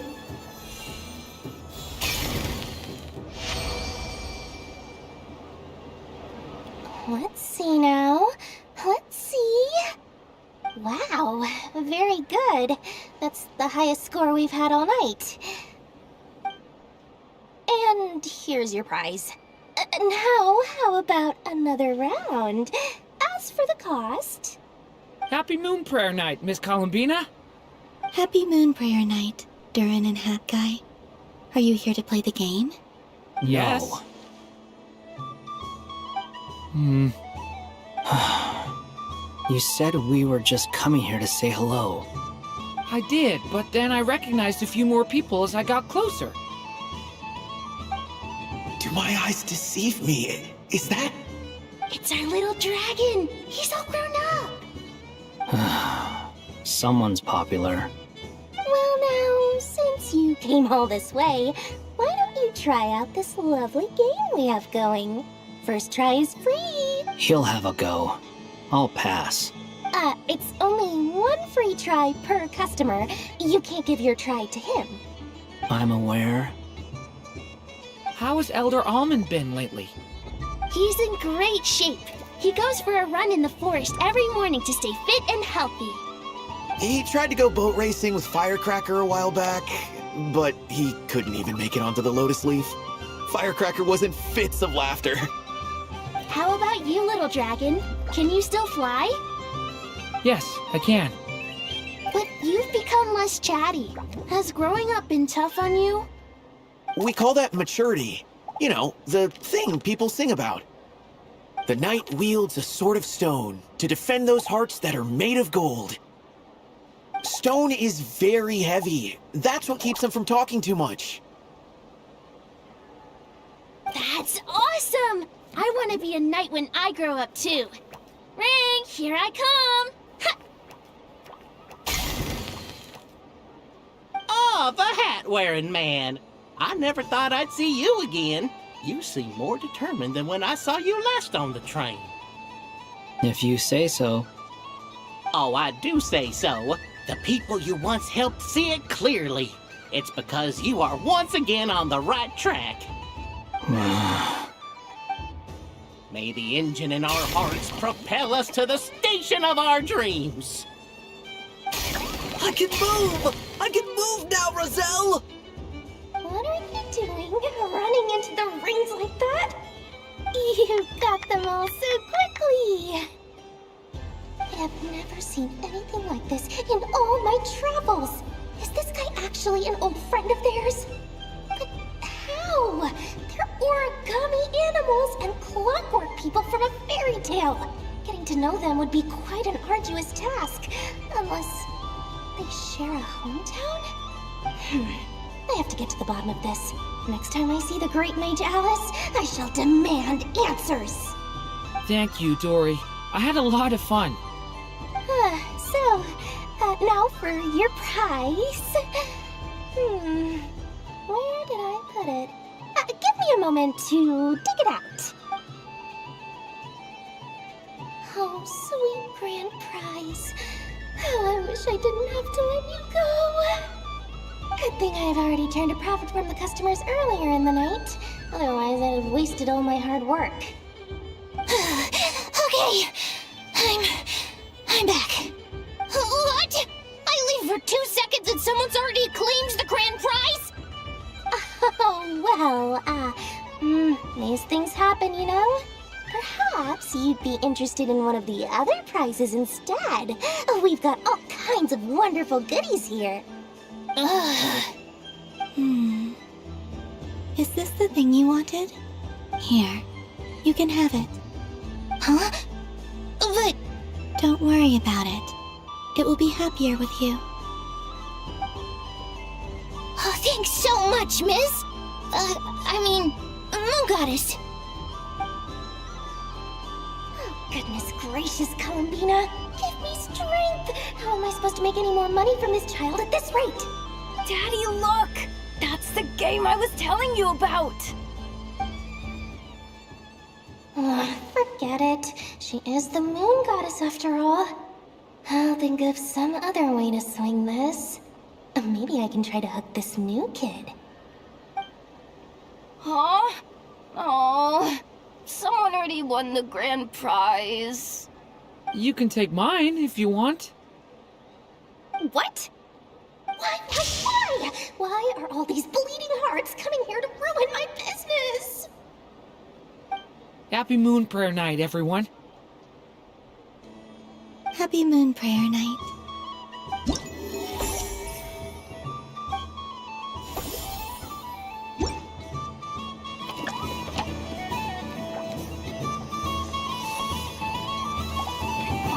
If all the prizes are gone, I might as well close up shop for the day. But you haven't had your fill of fun yet, right? So the next time a customer shows up, you're going to have to run faster, all right? And remember, run out of the rings, not into them.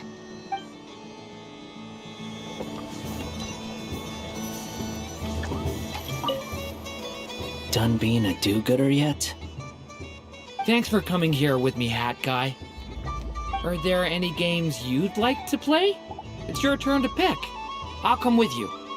Why does that hamster think you've grown up? You haven't changed at all. I know you don't mean that. You're just taking the opportunity to make fun of me, aren't you? Even if you won't admit that taking some time to compose yourself is important, I can see that you're doing it in practice. Otherwise, you'd have taken off your hat and flown away by now.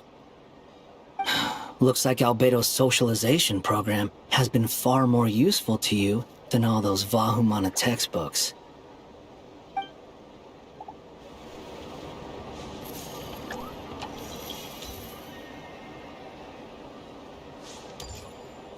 There are so many attractions here. Since I rarely get out, I might as well make the most of it.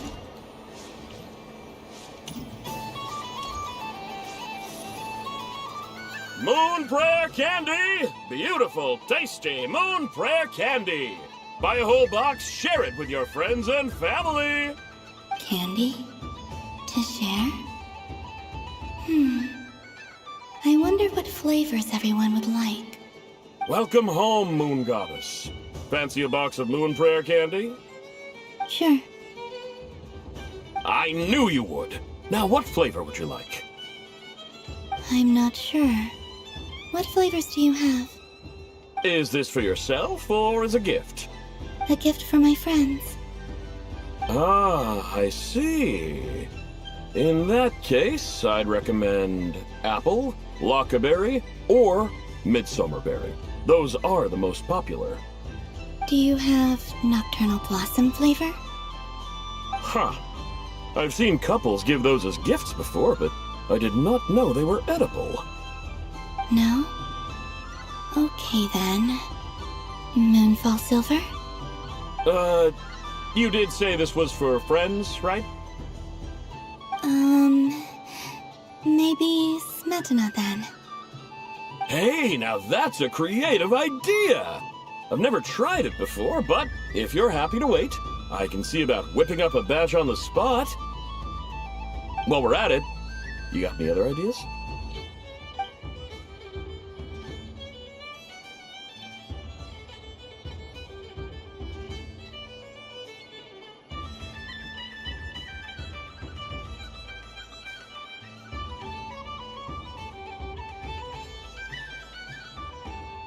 Here you go.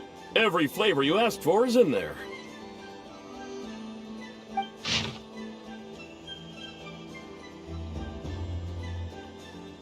Thank you.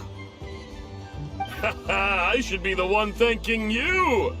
You brought me a whole bunch of new business. It's like a genuine blessing from the Moon Goddess. I hope you and your friends have a lovely night.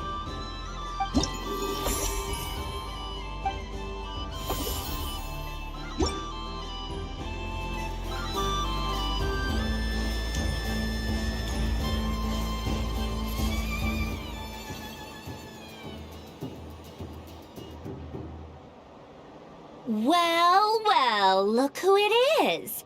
I heard someone went and disappeared on us the moment we let her out of our sight. They looked all over for you. Frankly, I didn't think you'd be back for Moon Prayer Night. Were you worried about me, Sandrone? You'd like that, wouldn't you? Do you even hear what you're saying? It seems to me like you disguised yourself with festive headgear, just so that you could come see me on Moon Prayer Night and make sure I'm okay. You didn't even bring Polonia with you. You? I thought you couldn't see! I cannot. But I sense the confusion of those around us rippling through the Kuvaki currents. Based on what I know about you, let me guess what you're wearing. Is it cat ears? Shut up! I'm only here to protect the Fatui's interest in this territory. Running into you was pure bad luck. Really? But you were the one who asked Arlecchino to help everyone find my name. Columbina! Ugh! Just one more word, and I'll unscrew your vocal cords. It's Columbina Hyposelenia now. Tell someone who cares. I've missed you, Sandrone. The whole time I was gone, I was thinking. I hope I get a chance to say some ugly words to you. Is that supposed to be a joke? Anyway, let's go play that game. What? You mean that frostfin whale? Yes. It's some kind of game where you get bitten if you step on the wrong tooth. Seems... Who in their right mind would wanna... Because you're not a scaredy cat. Fine! You wanna play? Let's play. Don't complain when I kick your sorry butt. Lovely. You old geezer! I'm gonna beat the pants off you! Just you watch! I almost forgot. Sandrone? What is it now? You'd better not lose, or I'm going to beat your head in. What? Allow me to demonstrate since I'm feeling so nice. You just step on the teeth, like this.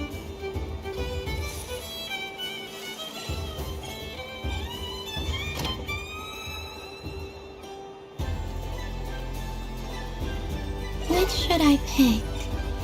Your turn, Sandrone.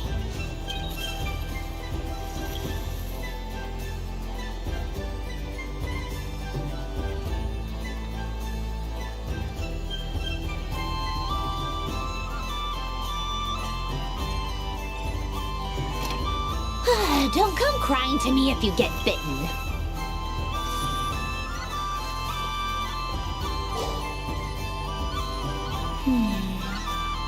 I'm getting a bad feeling from this one. Sensing Kuvaki doesn't count as cheating, right? I want to switch. There are less and less teeth remaining.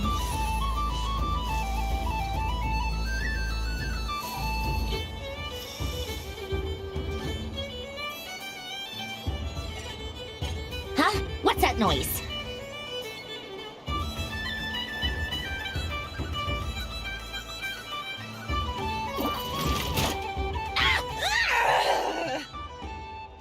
I think you might have picked a bad tooth, Sandrone. Shut it! Do you need any help? It seems like you're stuck. No! It's just a blasted toy! How is its grip this strong? Stop laughing! All right. Well, you lost. So just like I promised. Hey! What are you doing? Are you seriously? Hiya! Why, you... Oh, just you wait! Rematch! Are you all right, Sandrone? That was quite a strong bite. Are your clockwork parts? Quit your fussing! I don't need it! All right. I'll go first this time.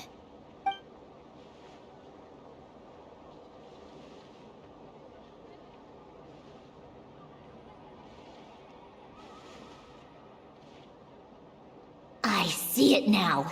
She can sense which teeth are rigged.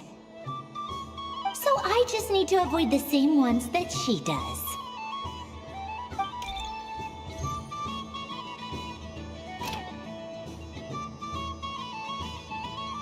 This one... Seems fine. She avoided that one then? Now I've got you.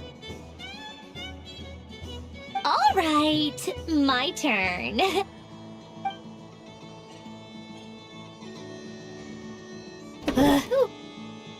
What? Looks like you lost again, Sandrone. Wait! There's more than one bad tooth! Bonk.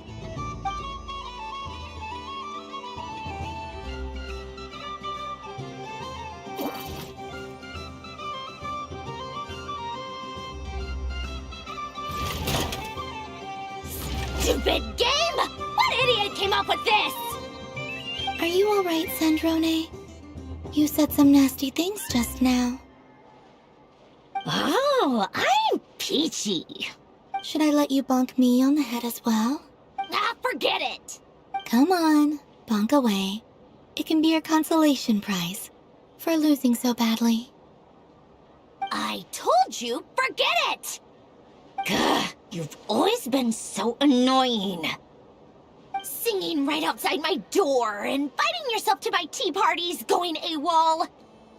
And now you're off to the moon or something. Of all my days with the Fatui, the times I spent with you, Arlecchino, and Rosaline. They were my favorite. I will not forget them. Just as I shall not forget this moment.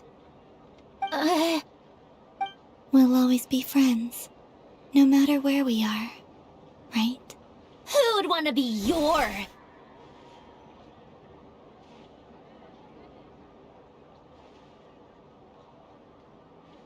I'll miss you, Sandrone.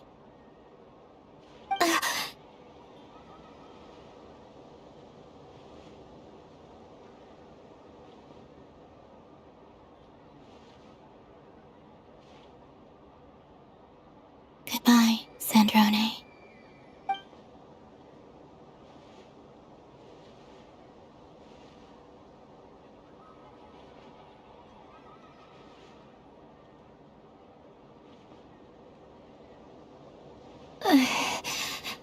I'll miss you too, Columbina.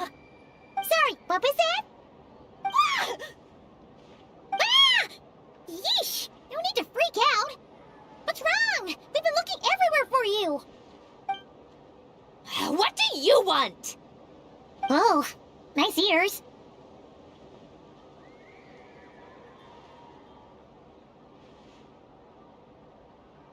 What do you want? This. Huh? It's your turn to draw something. You're one of her friends too, aren't you? Doesn't know how lucky she is. Sorry? Nothing. I'm done. Take it. Oh, that was fast. Oh, and one more thing. Last time we spoke, you mentioned you were interested in the Narcissan Kreuz Ordo's research, remember? There were too many people when we last met, so we didn't get the chance to do this. What are you talking about?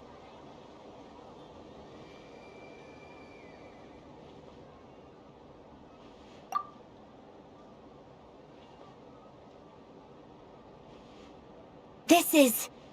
Oh. Alan, Renee, and Marianne. Huh. The Holy Blade. A savior's plaything. It's not about whether I approve or not. These people, they would sacrifice themselves for the sake of the world. Especially Alain Guillotin and Renee. That is something I would never choose to do. Still, I didn't know they had any pictures left from that time. If I'd have thought to bring a camera, I'd have...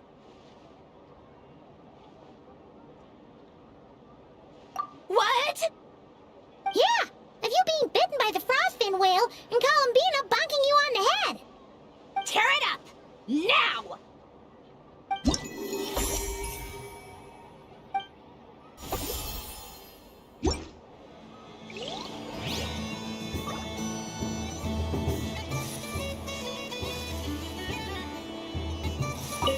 What's there to see on that moon anyway? Let her go up there and cry alone. See if I care. You're giving me candy? That isn't like you. This had better not be some weird prank. Coffee flavor? I thought you hated coffee. It's extra strong too. Huh. You didn't do all this just for me, did you? Hey! Don't take it away! I never said I didn't want it. I mean, you can't unmake the candy now.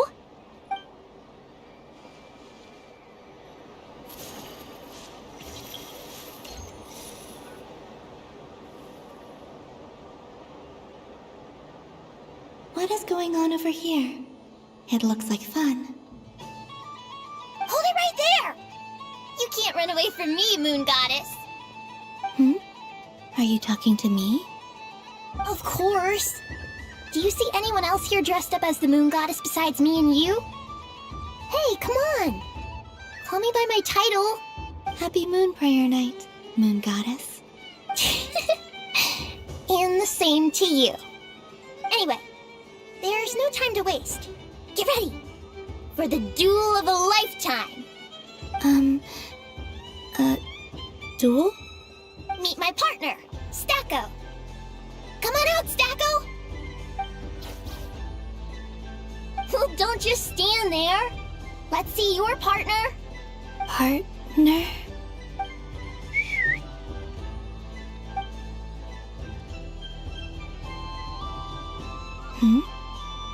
So I need to select a partner and command them in battle. Partner. I need a partner.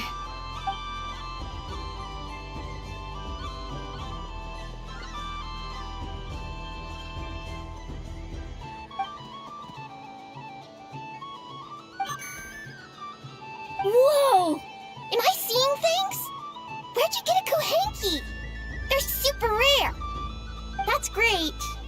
But you can only bring one partner to battle against me and Stacko. No ganging up allowed. They all look so eager to be picked. Which one should I choose? This one usually lives in Nasha Town. She likes falling asleep to the sound of striking hammers. And I bet she's quite familiar with robots' weak spots. They all look so eager to be picked. Which one should I choose?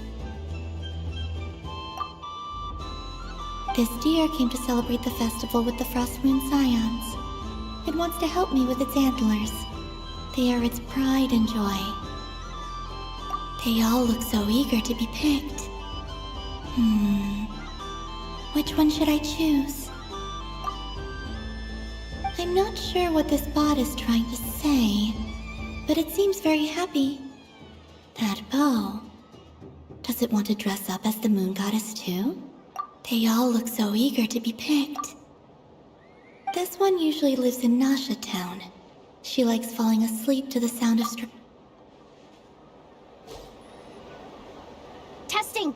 Testing! Oh, this is an emergency broadcast! An exciting battle is about to take place right here at the Nasha Town Special Arena! In this corner, we have the Moon Goddess and her robot partner. And in the other, we have the Moon Goddess and her Kohenki partner. Only one Moon Goddess can be victorious in this ultimate battle of destiny. But who will it be? There's only one way to find out. Now, without further ado, let the Battle of the Moons begin! I don't care who we're up against. Stacko and I ain't gonna lose. Let's strike first. Stacko, formation shift. Ho-ho-ho! The robot has kicked things off with a change of formation. But how will this affect the battle? Nobody knows. Cautious play from the opposing team. This Moon Goddess has come prepared. Where will... Okay then. Stacko, maintain formation and enter your empowered state.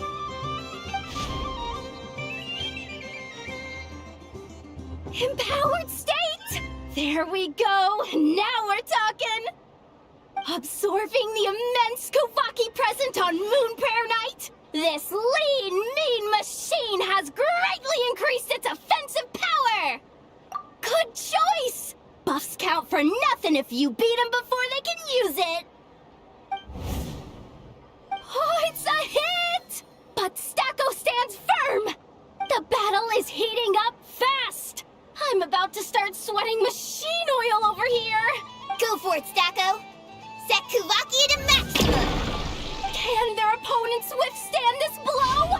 And what will this Moon Goddess do? Don't be afraid. Fight however you wish.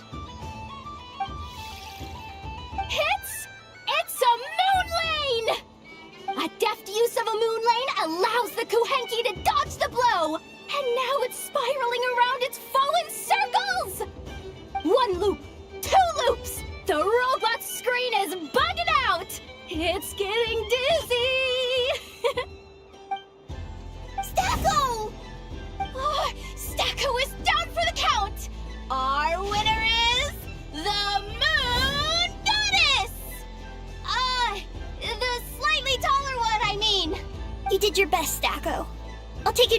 a checkup right away, don't you worry.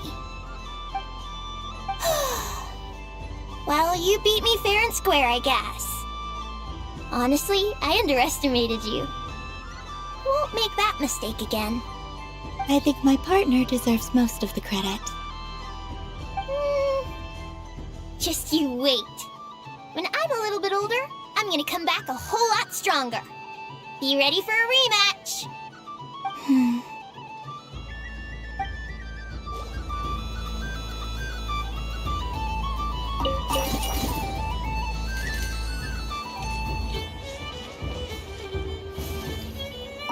I'm gonna come back a whole lot stronger. Be ready for a rematch.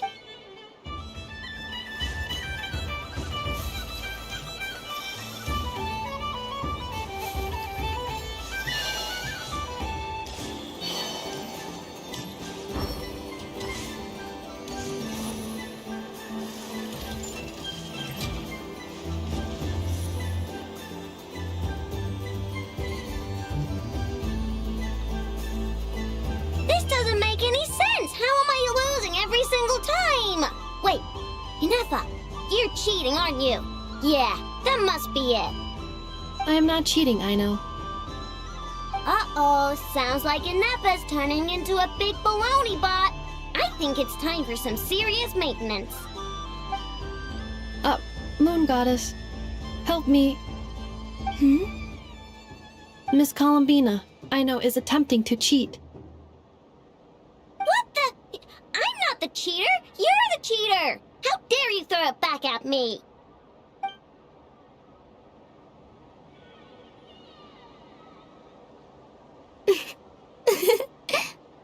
Alright, fine. Let's all laugh at Aino.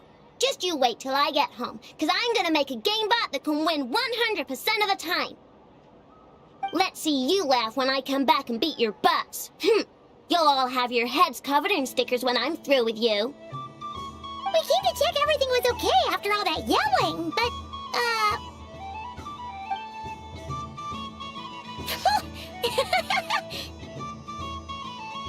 Whatever it is, it sounds like cheating is allowed. Kuhenki concentration. Each player starts with differently colored kuhenki. Each round, they draw one kuhenki from their opponent. When a player has two kuhenki of the same color, they make a pair and can be discarded. Any that can't form a pair must be kept. The round ends when a player can't form any more kuhenki pairs, and that player gets a sticker. ooh, can 4 people play as well? That is fine, so long as the turn order is fixed beforehand. Alrighty then. In that case, the 2 of us will join as one team. Okay, but if you lose, you're both getting stickered. I don't want to hear any excuses. Sure. And if we win? If you win, only one of you gets to sticker someone else. I have taken to calling this. I know logic. Hey, lay off me, alright? Okay, so we're starting the game from scratch again, which means all my stickers so far don't count. Looks like Luonatar is the Kuhenki of honor for this game. Anyway, let's go clockwise, starting from Inefa.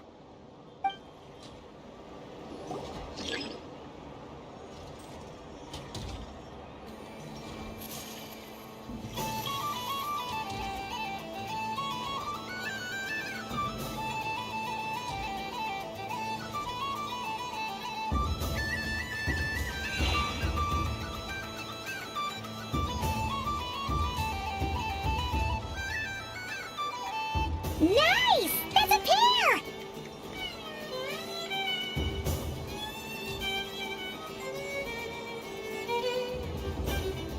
Go, go! Fly!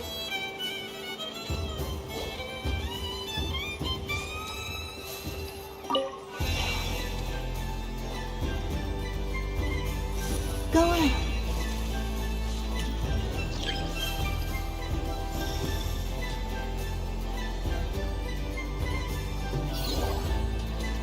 I have a pair.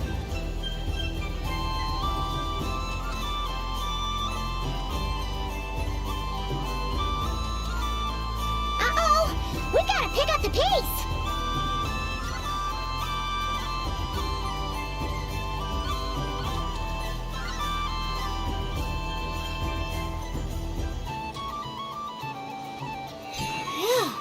That was too close. I thought I was gonna lose. Let's see who's gonna be the unlucky one.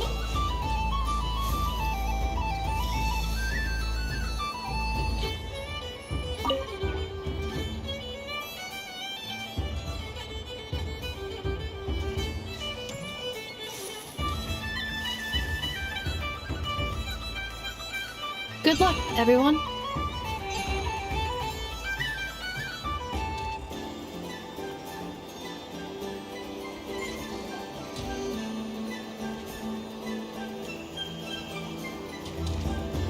Let me pick a good one. What's it gonna be? You're looking very pleased with yourself there. What happened to being a huge Grumposaurus? I won. Duh.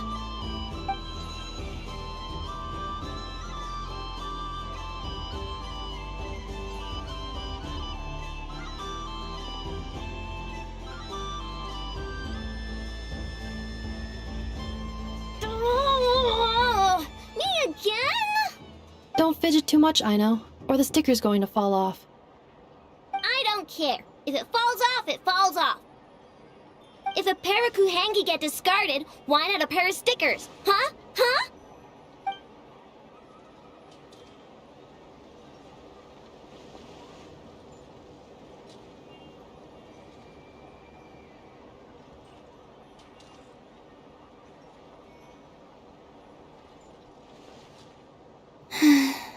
I've lost. Sticker, sticker, sticker!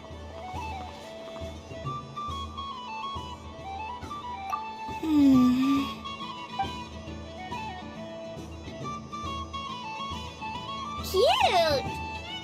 You think so? Shame. I can't see it for myself.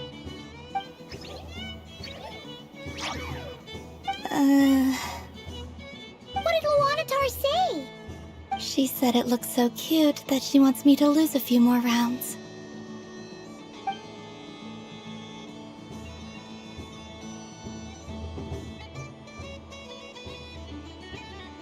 Who put these stickers on Paimon's eyebrows? Ugh, she can barely see! Alright, now, I think we got enough evidence to prove that there's a serious problem here. Yes, I agree as well. The culprit is... Inefa! Culprit? What did I do? Quit acting dumb, Inefa! You're not wriggling your way out of this one. I've been watching you. Not only did you remember whose side Luanatar started at, but every time someone drew a Kuhenki, you were logging it and calculating every last possibility. Which Kuhenki pairs were gone, who had what color Kuhenki in their hand, even our facial expressions. You were keeping track of it the entire time. Exactly! What Aino said!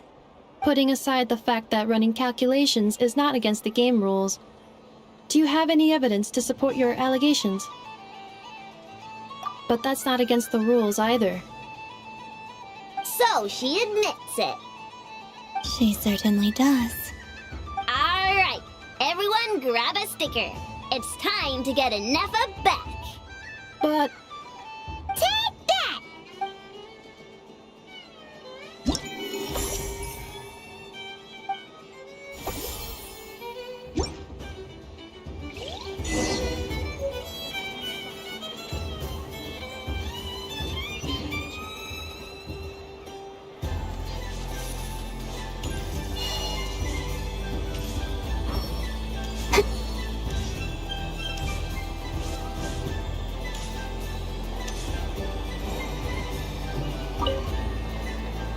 Traveler. Hey there, Columbina!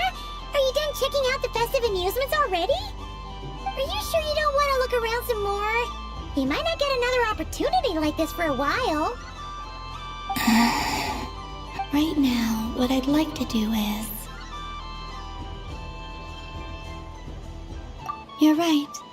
I'm not ready for this night to end just yet. Yeah, that's the spirit!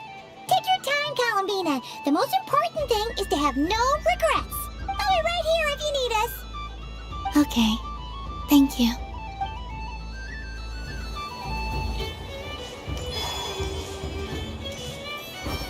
What's this? Should I give it a try?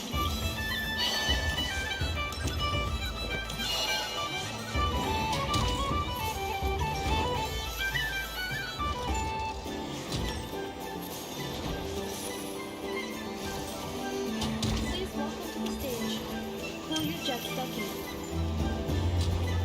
Combining precision engineering with water cooling technology, this high-performance sprinkler fires powerful, controlled balls of water for up to 14 seconds at a time, as well as providing accurate plant watering at range.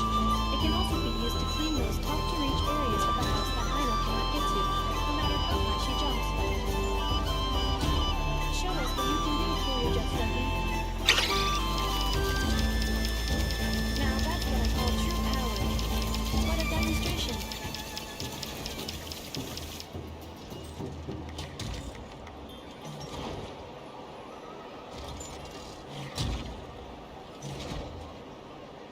Dealing with stage waterlogging.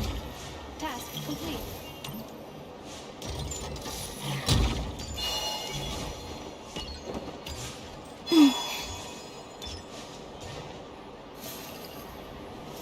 What's there to see on that moon? Let her go up.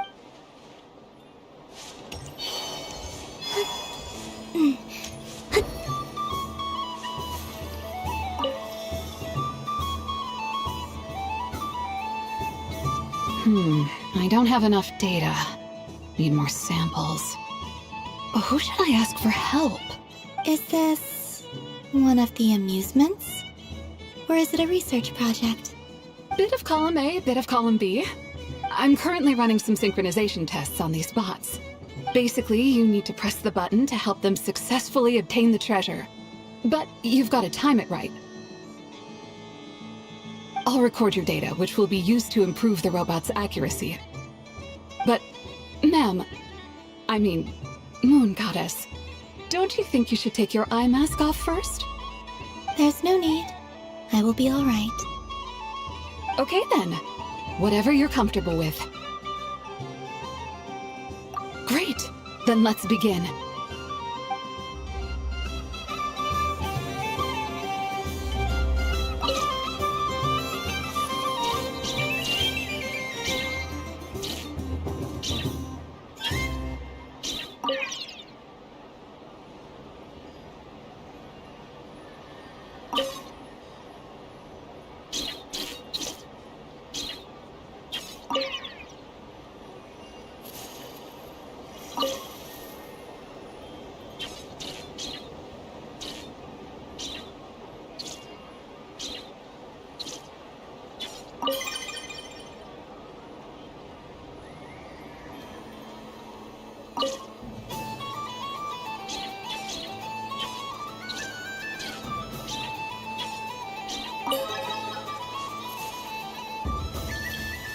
Would you like to try again?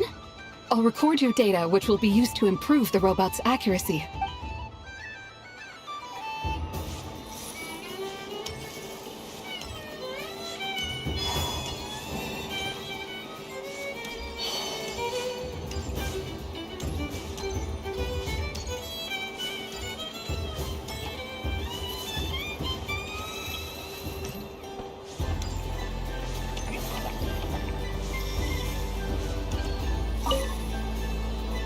Traveler. Columbina! Finished with the festival already?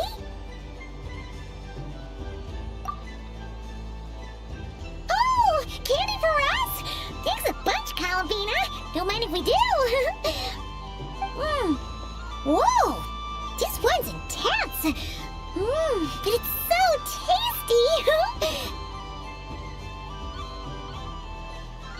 What about you, Traveler? How does yours taste? Oh, sounds good. I'm drooling now. Are there any more Smetna candies in the box? Yes, I believe so. Okay, gotcha. Let's see. Sure. That's right, too. Okay, that's 3. Here we go. 1 per person. It's so sweet.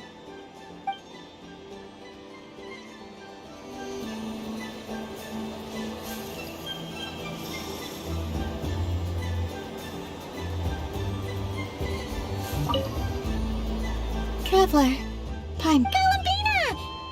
Finished with the festival already? Really? You're sure you don't want to have a little more fun out there? Final answer. Yes, I am sure.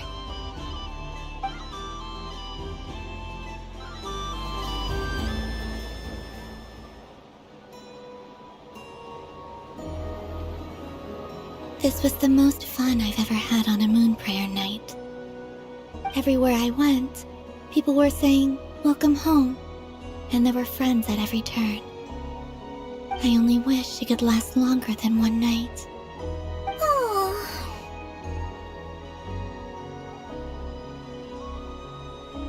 Yes, you're right. The moon prayer blossoms. Ooh, look! Look! Moon prayer night has come.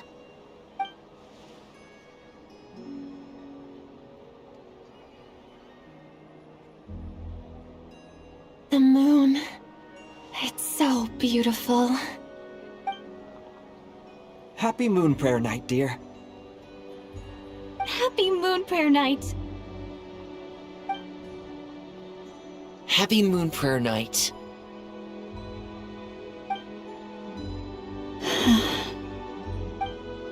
Aww. Huh.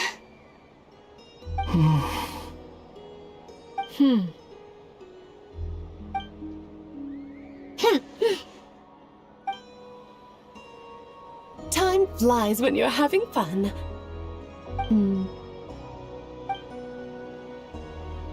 Oh. Looks like the time has come.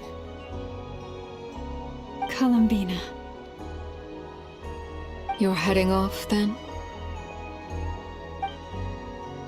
Yes, to the ruins you mentioned. And from there, back home to the moon. Wait! I know? At least... Take one of our craft shop's crumb cookies up to the moon with you. You know, for a snack. Sure. Why not? The Curatorium of Secrets believes in proper farewells. No story should be left without a satisfactory endnote. Never. Farewells are an important affair for the Ratniki, too. We never know when we might meet again. Haha! And here I thought grand farewells wouldn't suit tonight's mood. But I suppose friendly passion is not to be stopped, eh?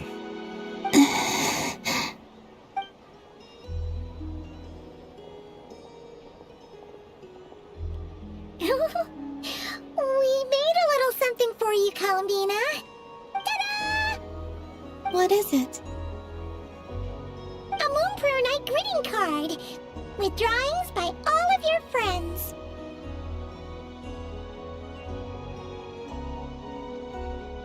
You did mention that you'd like a portrait done, so I took the liberty of creating one for you.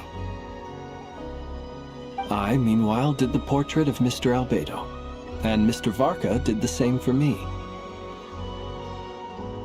I mean, I think my work was pretty true to life, don't you think? The picture of Ashru was my doing. The two of you seem to get along rather well. Wait, was I the only one who did a full body picture? That's so embarrassing.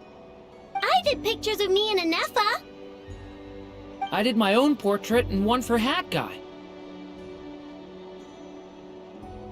Plus, there's the two mages, Arlecchino and Sandrune. So, if you ever miss us, just flip the card open and we'll all be right there with you.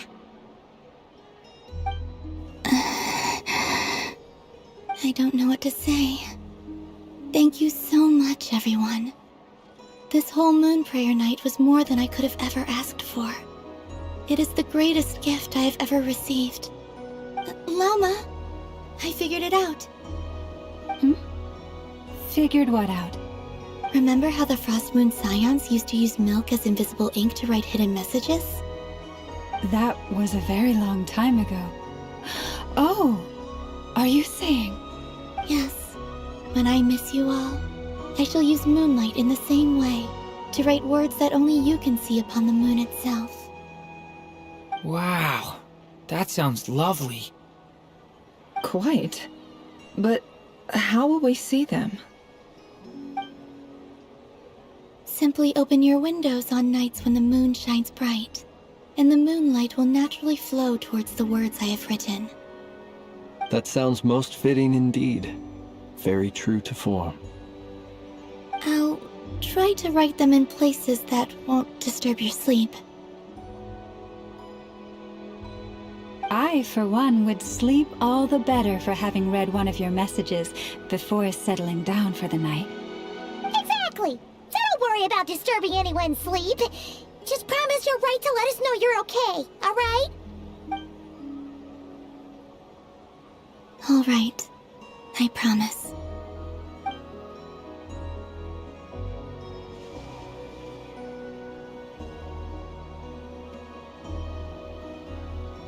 In that case, Columbina. I'm ready.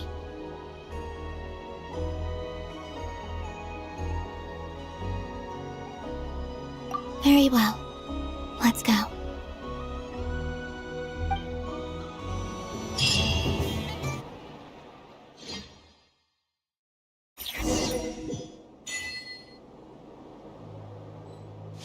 In just a few moments, I will be gone. I still don't know what to expect on the moon. Will I really be able to send messages to my friends? The Kuhenki, the animals of Not Cry. I'll never get to see them again. I wonder where I'll be when the next moon prayer night comes.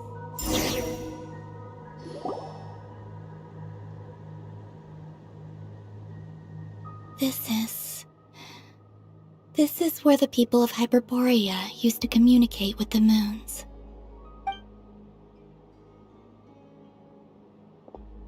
Eternal moon, frost moon, iridescent moon.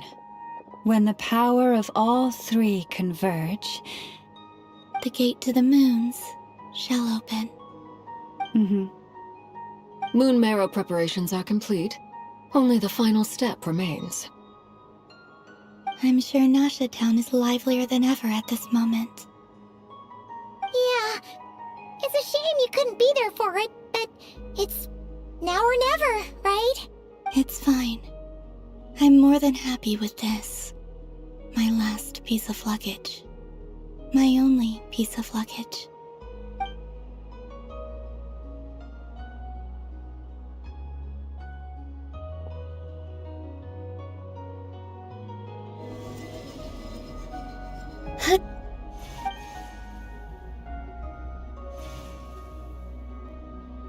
I can already feel the moon calling to me.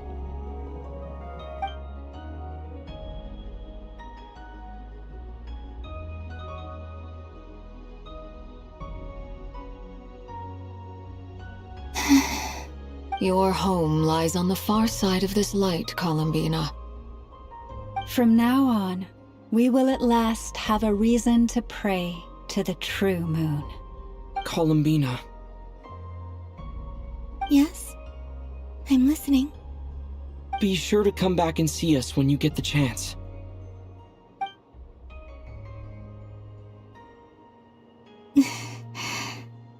Of course. But if that chance doesn't come, then remember that you have friends on this planet. People who will miss Columbina. Yes, I will. Thank you for everything you've done for me. And remember, come night or day, the moonlight shall always connect us. Well then, Farewell, my friends.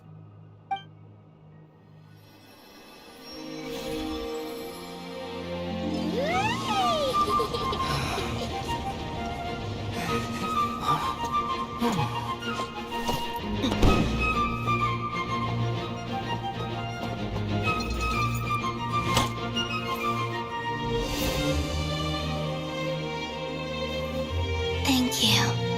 This was my happiest night in Tevat. Farewell, Columbina.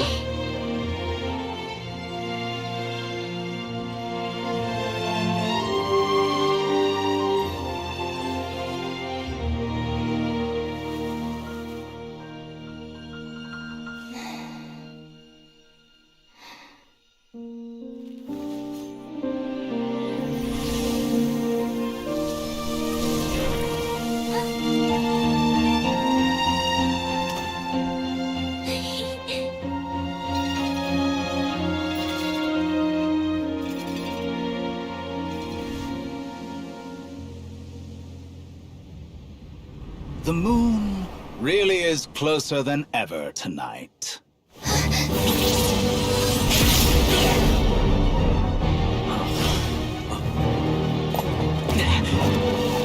Columbina. All 3 moons in one place. Time for one final experiment. Reason, life, death, time and space. They all believed I would fail.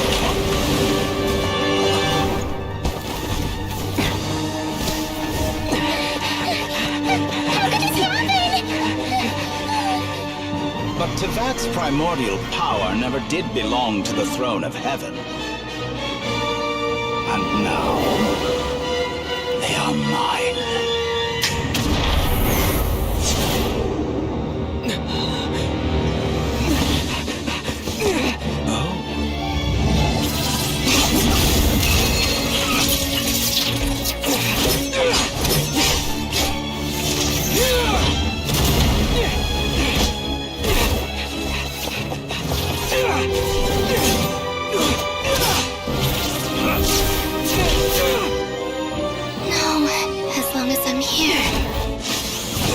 Is free to wield the 3 moons' power.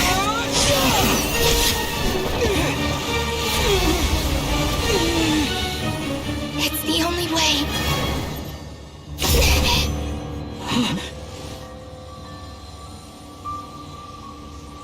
I guess I won't be going home today. Columbina! No!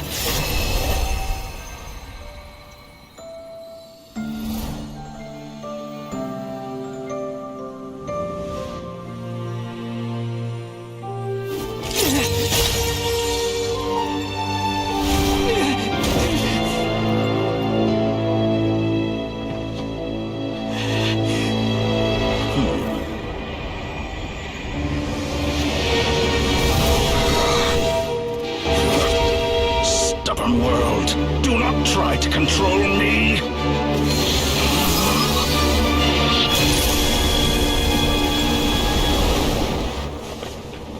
Columbina.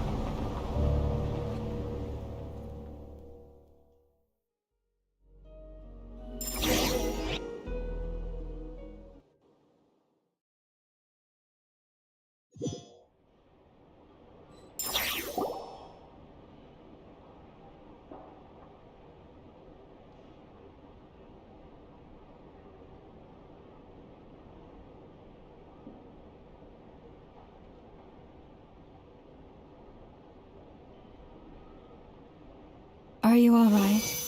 Do your wounds still hurt? I had someone prepare a little medicine that could prove effective. Take it if you need to. In that case, let me relate the contents of the call we made to Alice after the incident occurred. That Dottore is a crafty one. He distracted the Hexenzirkel by creating a huge fuss at Tevat's borders. I'd assumed that the cause was an abyssal intrusion from the outside world, which in fairness is a rather common occurrence. But after learning that you managed to influence the phantoms in Nordcry, I realized that perhaps this interference could have come from within Tevat instead. But we weren't able to change their fates. True, you couldn't change how their stories ended, but you did build some variables around yourself. Variables? Yes, things you heard that you could not otherwise have learned, ideas that would otherwise have never crossed your mind. All these things are variables. Of course, most variables usually pale into insignificance with the myriad of possibilities floating around. But the moment you start treating them as building blocks and intentionally stacking them, that changes things. That's what Dottore did, and it's how he created the necessary conditions so that when you activated the portal tonight, it played right into his plan. However, we have no way of knowing exactly what he did. Yeah, we also need to ascertain Columbina's status.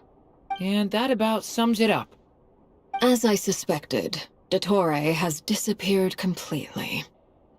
If it's any consolation, he wasn't able to control Columbina as he might have wished to. Oh no!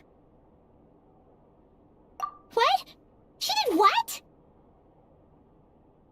All we saw was Dottore appeared and used some kind of power. The next thing we knew, he and Columbina were gone and you were falling into the sea.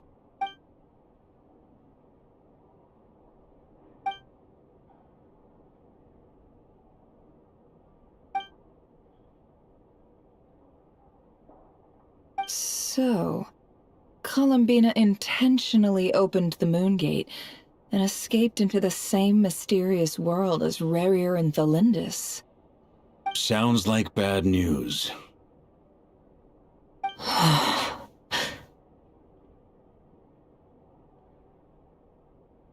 Seen in that way, the Trilunar Syzygy and Revere's emergence, Dottore might have been pulling the strings in both cases.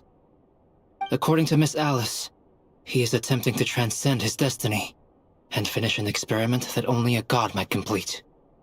An utter lunatic. Wait a sec, where's Hat Guy? Seems like he'd want to be here for this. He took off with the Dodo communication device after we spoke to Alice. He said he had a hunch that he wanted to investigate by himself. The look on his face was terrifying. I've never seen him like that before.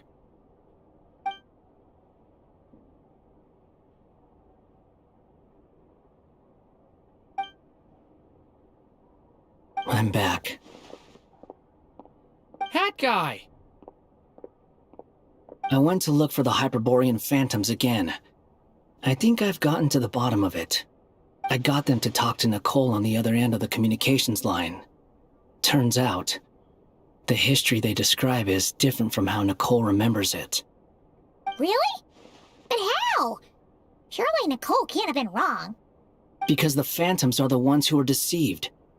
They speak of a savior who appeared in their history. One who never should have existed. This savior promised to create a new moon within the false sky, and even bring back their moon goddesses. Foolishly, they believed in him, and told him everything he wanted to know about the moons. It's obvious that this was Dottore's doing.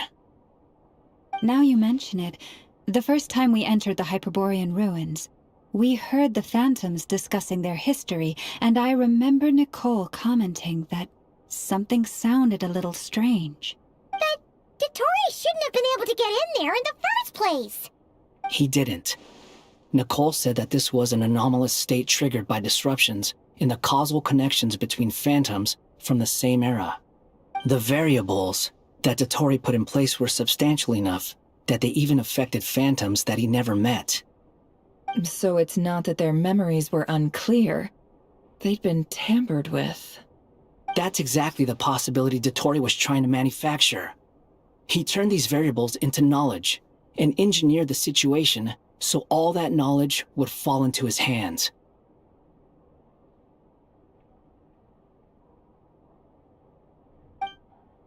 Then, he harnessed that knowledge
Are you all right?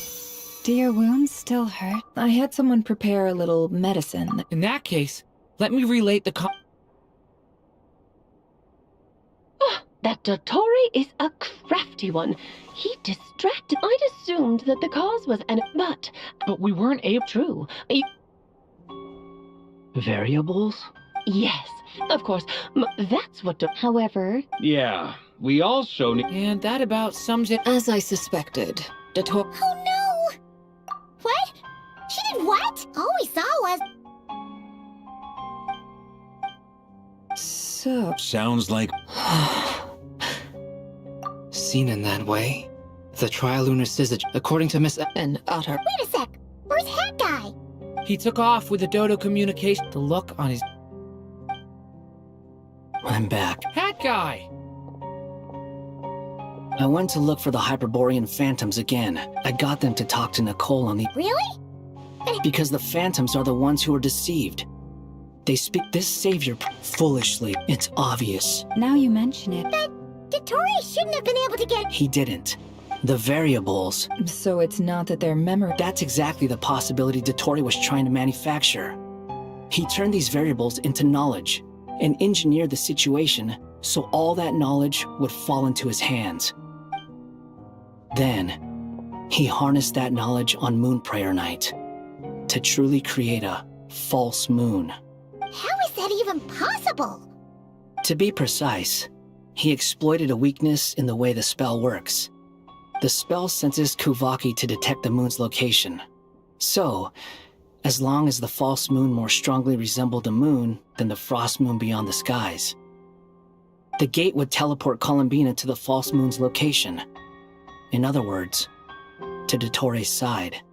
Once he had her under control, the teleportation spell remained active, and he manipulated her power to seize both moon marrows. At that moment, the moon marrows disappeared right before our eyes. It was already too late, even as we were leaving the ruins. By then, Dottore had already amassed the power of all 3 moons. So, where does that leave us? What do we do now? I'd certainly like to know what Her Majesty thinks, now that the concerns I expressed to her have come to pass. But we cannot simply sit and wait for her to decide the matter. And in any case, it is not the Fatui Harbinger Damselette who sees us as her friends, but rather Columbina Hyposelenia. If, even in such extreme circumstances, Her Majesty will not lift the prohibition on Harbingers drawing steel against one another, then I will do as my heart demands. I will fight as Peruware instead. Oh, Arlecchino! Time is short, so I'll make the first move.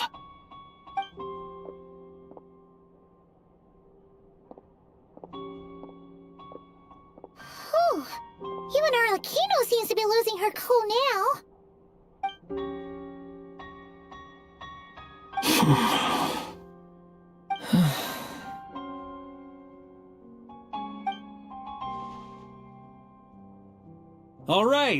All right.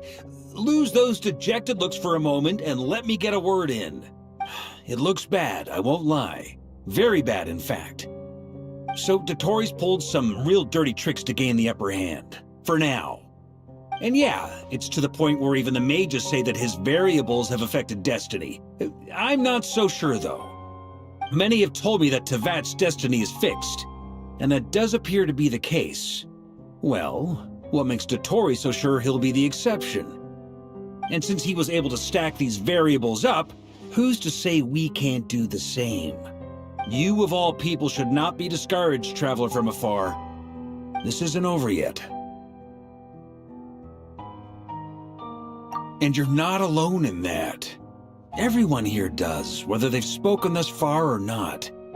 But none of us are the type to sit back and wait for the sun to shine again. That's exactly how a knight should roll. If they knock you down, you get back up and get back in it. Don't forget, Honorary Knight, you're a legitimate member of Mondstadt too. Fark is right. This is far from over. Dottore's already way overdue a butt-kicking given his past shenanigans. And after this, he's earned himself a double dose. That's what I'm talking about! How's everyone else feeling? I'll use Kuvaki to investigate Columbina's whereabouts. I am not ready to give up either. Leave the intel gathering to me. Whatever happens within Nodcry's borders, when the Curatorium of Secrets wants to be in the know, we always find a way.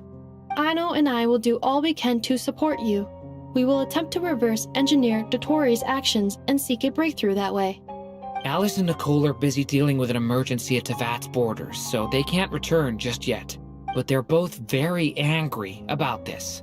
They've asked Albedo and me to act on the Hexen Circle's behalf and do everything in our power to fight back against Dotori. Are you ready then?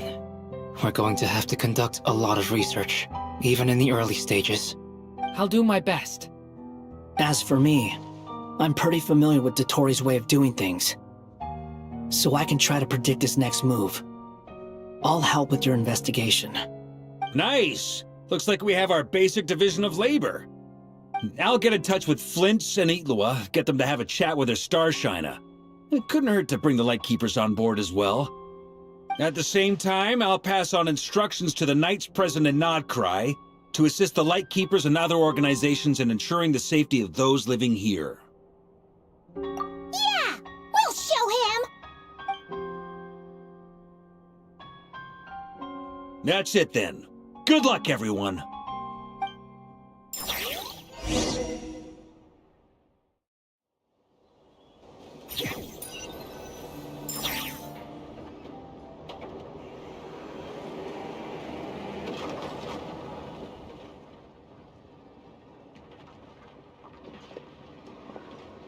I never thought that Columbina would become my real name. It went from being a Fatui code name to something my friends call me. And remember, come night or day, the moonlight shall always connect us.